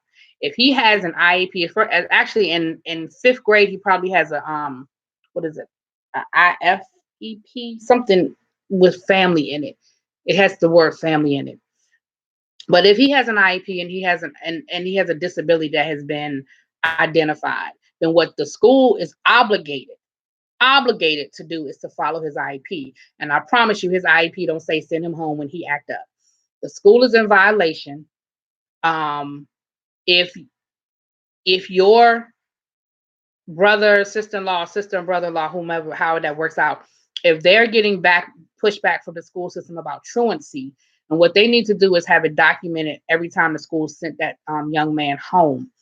Whatever his disability is, whether it be ADHD, whatever the disability is, the school is supposed to have things in place on progressively on how to deal with him when he acts up, whether it's a first warning, a second warning, a third warning, a place for him to go, a counselor involved. Like there should be layers that are embedded in his IEP that the school is obligated to follow before they send him home. The second thing I'm going to say to you is this. If they are sending him home, see, another game that the school, another trick that the schools like to play is they send the kid home and say, oh, just stay home for the day. Just going to give him a timeout. Oh, just come pick him up. And then there's no paperwork. No. See, that's illegal. They can't just send him home for the day and there's no paperwork involved. Either you suspending him or you not. And if they suspend him, then there's you can only suspend a kid for up to 10 days without doing something that's called a manifestation of his disability, meaning that the school, the counselor, the parents, they have to have a manifestation meeting and they have to talk about what it was that the child did. And then they have to decide, well, what he did, was that a manifestation of his disability? So, for example, if your nephew is ADHD and they said, oh, well, he won't stay in his seat. That's a manifestation of his disability, meaning that is a part of why he has an IEP and he can't be punished for that. Meaning they can't suspend him, meaning they can't send him home, ergo, no truancy. So what I'm going to say to you is this. Your I was going to say father, Lord, your brother or sister, whomever that is, they need to request a meeting with the school. And they need to go through your nephew's IEP, and you need to get the school to show documentation of where they applied the IEP with your nephew prior to sending him home. You see what I'm saying? See, it's a lot to that. Also, tell your people to look into shit.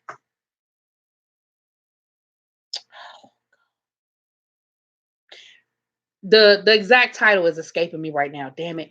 Every state is required to have a damn it. Oh, it's the agency I used to work for. Every state is required to have, it's an agency, I can't think of the name of it right now, but the agency that I used to work for, which will provide your people with an advocate. which is what I used to do. That was my job. I was an advocate. People would call our agency. We would do an intake. We would meet with the families, and then we would meet with the school, and we would move forward from there to make sure that that child was getting what they were supposed to get under their IEP. So what your people need to do, I don't know what state you guys live in. I don't know or what state they live in, but there's an agency in every state because by law they have to have one unless that's changed under this dumbass president. But under law they have to have one. I think that's under IDEA, so I don't think you can change that. They need to look up in their state the number to, I can't think of the damn agency. It's right on the tip of my tongue, but they need to look into it. And it's a free service because we got paid off a grant. It's a federal grant because it's by law. We got paid off of the grant. So if they don't feel comfortable with going to the school or they feel like they don't have enough information, they need to look into getting an advocate so that the advocate will go and do that, advocate for them. But no, there's absolutely no reason why a kindergartner is being sent home that already has an IEP. It's one thing if he didn't have an IEP, but he already has an identified disability.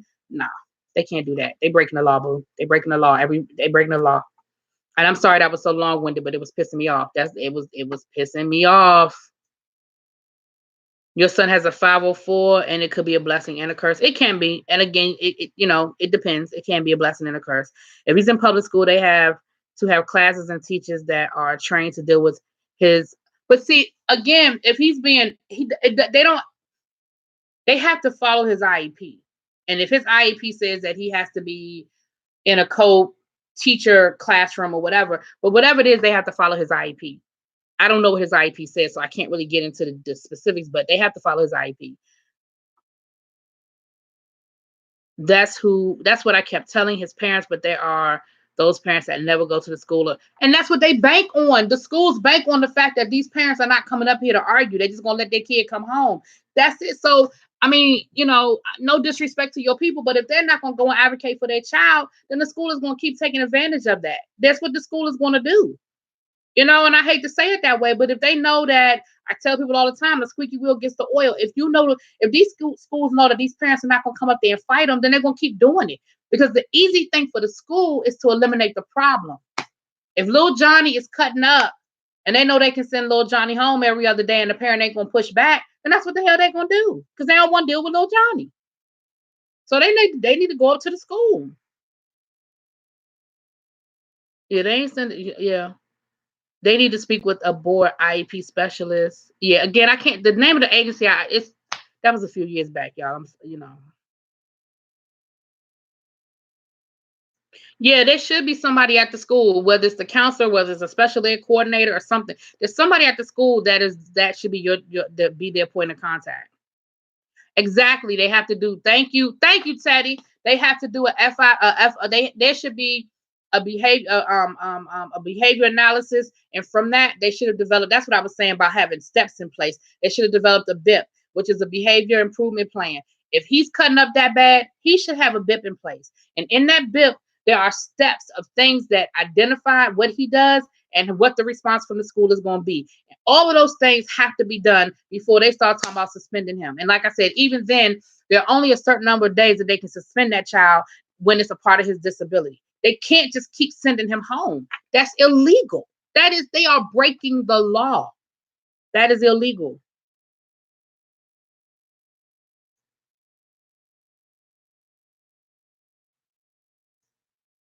Exactly. They bank on parents' ignorance. And I hate to say it because I work at a school, but they do. They bank on parents' ignorance and parents not knowing the law and not knowing any better. I'm sorry, Yanni. Which, yeah. Yeah. They need to, if they're not getting any satisfaction from the school, then they need to go to the school board. Absolutely. That's right. You have to know. They got to know. Y'all are in Kentucky? Yeah. Nope. Mm-mm, mm-mm, mm-mm, mm-mm. Yeah. They need to, yeah. You got to be involved. He is emotional, and I know he's far behind because he's never in school. Yeah. And I mean, you fall behind in kindergarten and first grade, that sets you up for the rest of your life. Well, rest of your school career.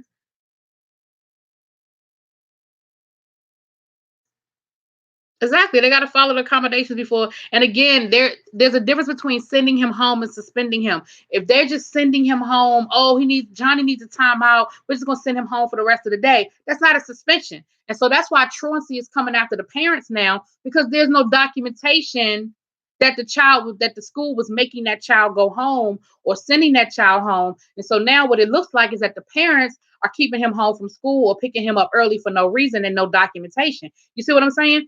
That's what they get away with. That's the kind of games that they play. Oh, we just gonna let Johnny go home for the rest of the day. He's a little excited. Come and pick him up. There's no record of that. There's no record that the school told you to come and get them. There's only record that the kid left. You see what I'm saying? Or that the kid didn't come to school the next day. That because there's no documentation because the school sent him home early. Absolutely, there are consequences for the school. They could lose federal funding for this. They could lose federal funding for this. Yeah, I don't know. I mean, as a kindergartner, I can't tell you what his IEP says either. And especially, matter of fact, like I said, as a kindergartner, I really think it's an IEP, but it has an F in it too. It's something because it's been a few years, y'all, since I dealt with that age group. But when I was an advocate, neither here nor there, he has an IEP.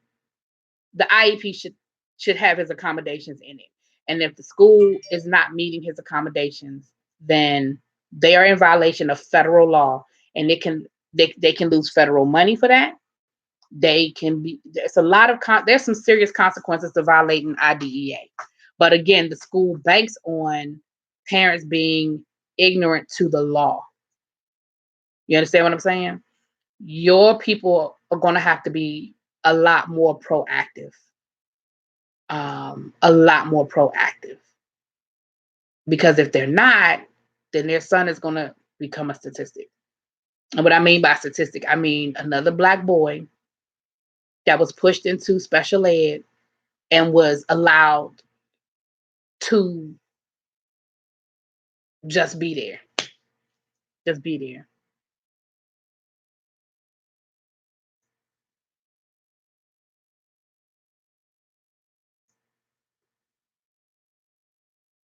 Yeah. So that's my advice, boo. My advice is your people are going to have to be more proactive. They're going to have to demand from the school that their child get better attention. I don't know what the word I'm looking for now. That don't piss me off. I hate to hear stories like that. Oh, it pisses me off so bad. Pisses me off. And I don't know anybody that works in Kentucky. I don't know anybody in education in Kentucky that could probably, give you a little more. Actually, I'm telling a lie. Yes, I do. What part of? Yes, I do. I'm telling a lie. Um, is it in Louisville? What part of Kentucky y'all in? Is it Louisville?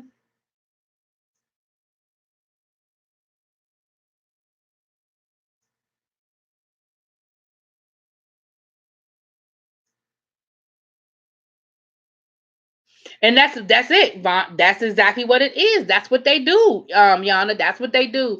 They send him home, and then it looks like the parent is not sending the kid to school, or the parent is picking the kid up because there's no paperwork. So it's the end of the school year now, but they need to meet over the summer with the school. They need to because here's the thing: parent can ask for an IEP meeting whenever they feel like it. Just with this school, I would put everything in writing. So whether it be send an email or drop off a letter and have it signed and stamped or whatever and get a copy before you leave the school. But I will put a letter in writing saying that you want an IEP meeting prior to the beginning of the school year to discuss concerns and how you're going to move forward for next year. Unfortunately, I would probably keep the child in kindergarten. I would not allow him to move to first grade because he's not ready to move to first grade. And if he's already having behavioral issues, then he's going to be even more frustrated in a classroom with stuff he doesn't understand what's going on.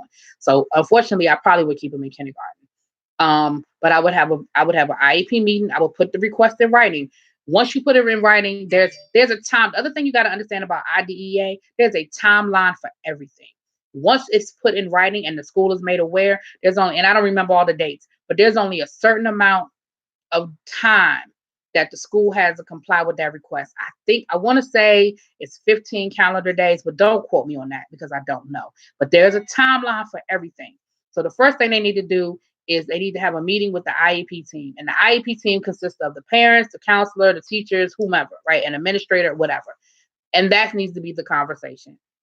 I'm sure, I don't know it to be a fact, but I'm sure there's a book, IDEA for Dummies. You know what I mean? There's a dummies book for everything. I'm sure there's a book, IDEA for Dummies, or something comparable to that. Your people need to probably invest in that book and read up on it and learn what the different laws are. Because again, IDEA is federal. It is not a state by state law. It is a federal law that all schools have to comply with, whether they be private, public, charter. Now, public and charter, private and charter get away with more, but they have the law is the law. Again, that could be a whole nother topic. I ain't mean to see y'all done got me here in a whole nother 30 minutes talking about this shit because that makes me mad. It makes me mad.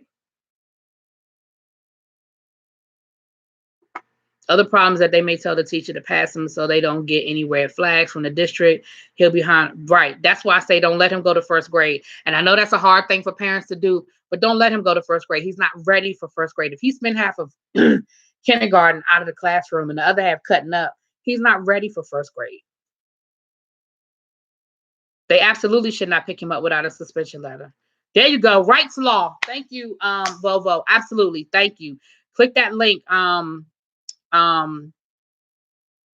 Is Yana, click that link or copy that link. Rights law. Absolutely. Thank you. Thank you so much. My brain just going blank.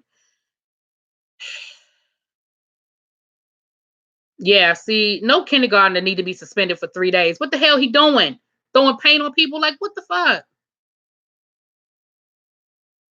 Exactly.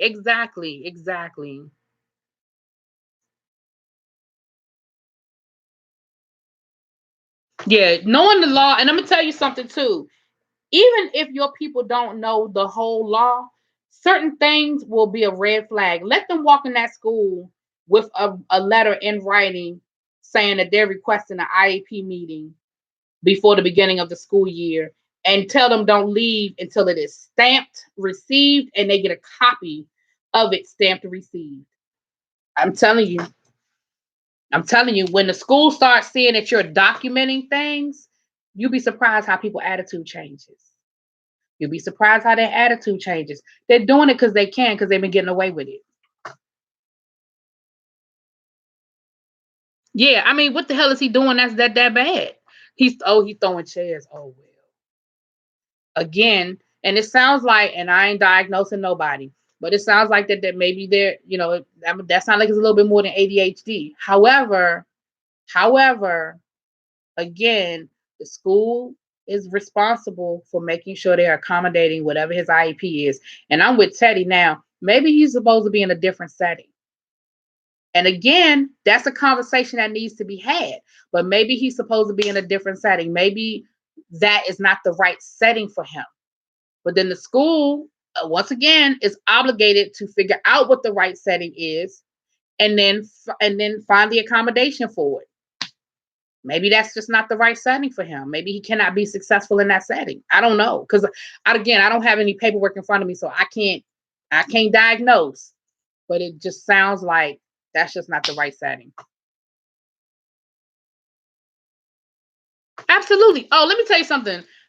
Let you walk in the door with an advocate. It's a whole nother conversation. They offering you coffee and donuts and some more shit. There's a whole nother conversation when you walk in the door with an advocate. Please know, I was an advocate.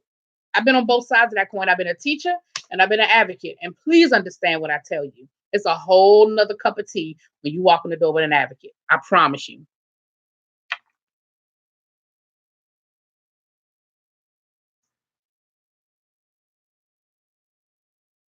Oh, wow. Hey, Sugar, what's up? Life with us. See you coming in on the tail end. I've been trying to get off this line, but they making me mad, girl. We talking about special ed and students. I get excited with my babies now. Yeah, the school is clearly not doing this job.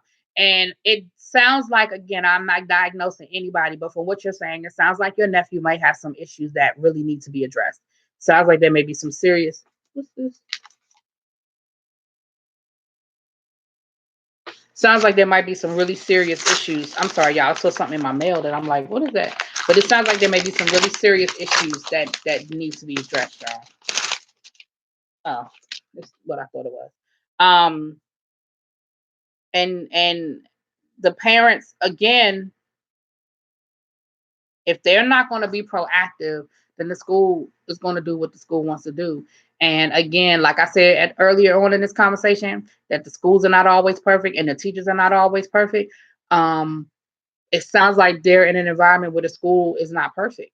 And if they're not going to advocate for their child, who is? You know, if they're not going to advocate for their own child, who is? And I'm not passing no judgment on nobody. I ain't, that is not my place. But if they're not going to advocate for their own child, who is? So that's my girl. Yeah, I love their reviews too. I'm trying to get her to review to Having to Hold Charlotte. I think you'll like it. It's very, like I said earlier, it's very Love and Marriage Huntsville isk. It's that same. I need to see if Carlos is the producer because it's that same sort of formula. But I like it. I like it. Yeah. So Yanni, I'm gonna leave you with this, babe, because I know we just threw a lot of information at you in a short period of time. But let me just give you a couple of things that I think you should do. I know it's not a lot you can do as an aunt. You're on the outside looking in, and you can only tell them. But let me say this to you: if they continue to allow the school to dictate the conversation and to dictate the story, they're going to end up in trouble for educational neglect. You understand what I'm saying to you? They're going to end up in trouble for educational neglect if they continue to allow the school to create the narrative. They're going to end up in trouble for educational neglect. They could lose their child depending on how far that goes. You understand what I'm saying to you? I'm going to just give you a couple of quick things, and then because again, I know a lot was thrown at you. One, they need to request an IEP meeting, and they need to sit down and they need to go over what his IEP says and what his accommodations are. No, rewind. First thing they need to do is find an advocate. Forget it. They need to find an advocate. And again, I'm gonna call my girlfriend that lives in Kentucky. We play phone tag. But I can call my girlfriend that lives in Kentucky and see. I have to remember that. First, I gotta remember the name of the agency she needs to contact because I can't. It's on the tip of my tongue. But again, by law, there's a free one in every state. She can get they can get a free advocate. They don't have to pay for one. They need to get an advocate.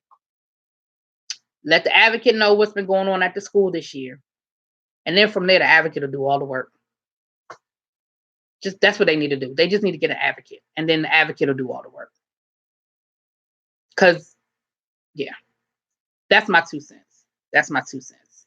Let the advocate do all the work, but they need to find an advocate and let the advocate contact the school. And once the advocate contacts the school's going to know, oh, shit, the jig is up. We're going to have to get it together. And you'll be surprised at how different things start acting when the school sees you have an advocate. But if they continue to allow the school to be in charge of this, and this truancy issue becomes a bigger issue, yeah, they're going to get in trouble for educational neglect. So that's my 2 cents. And I've seen it happen. I've seen parents lose their kids over educational neglect. So yeah, I understand you're only the aunt. All you can do is give them information. Oh, you're not. Oh, you're married to his dad's brother. Oh, I see.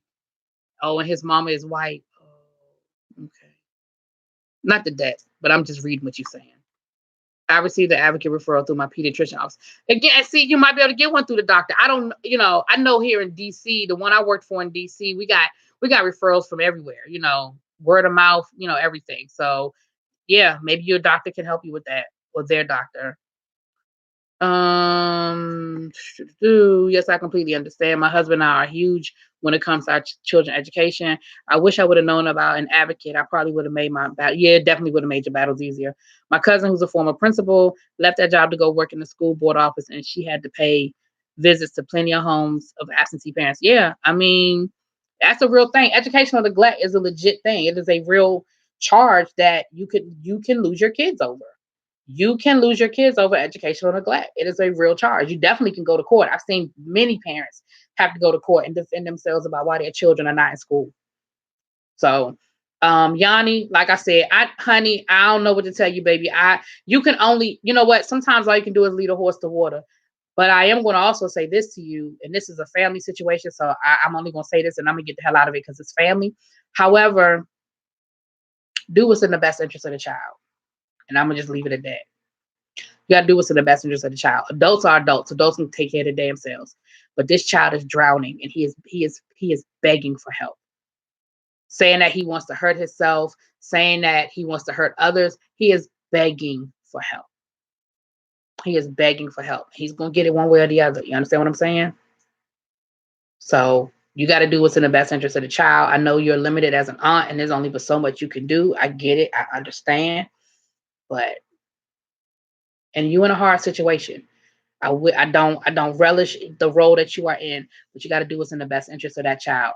I would tell them to get an advocate, try to talk to him again, but do what's in the best interest of the child. And I'm gonna just leave it at that. Somebody going to court. Yeah, one way or another, they're going to be in court. Let me tell you this. One way or another, they're going to be in court, whether they're in court defending themselves or in court trying to defend that child. So one way or another, they're going to end up in court. And I hate to say it like that. I don't want to put nothing bad on nobody. But one way or another, they're going to end up in court. Here go another link.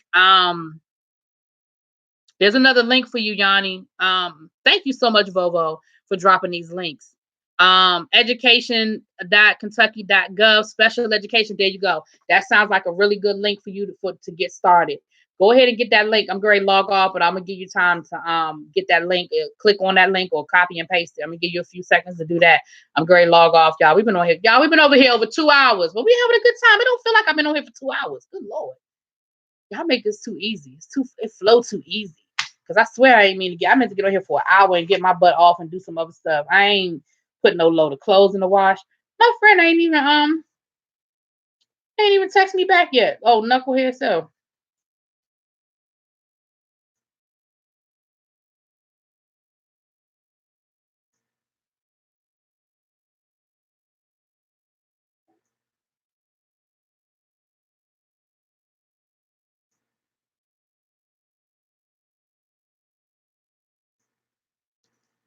Okay. No problem, y'all. I hope that works out. I don't know if I'm going live during the week, y'all. But then again, I got time because it's my last week at work. But no, I don't know. But y'all have a great week, and I will okay, bye. You be safe, Teddy. Be safe. I will catch y'all later. I'm about to log off of here and get ready to do some other things, honey. Like I said, put a load of clothes in and give me a little snack before I get ready to watch these shows and relax a little bit this evening. But everybody have a good week and have a great evening and definitely a good week. And I'll talk to y'all on the next appointed time, y'all. Peace.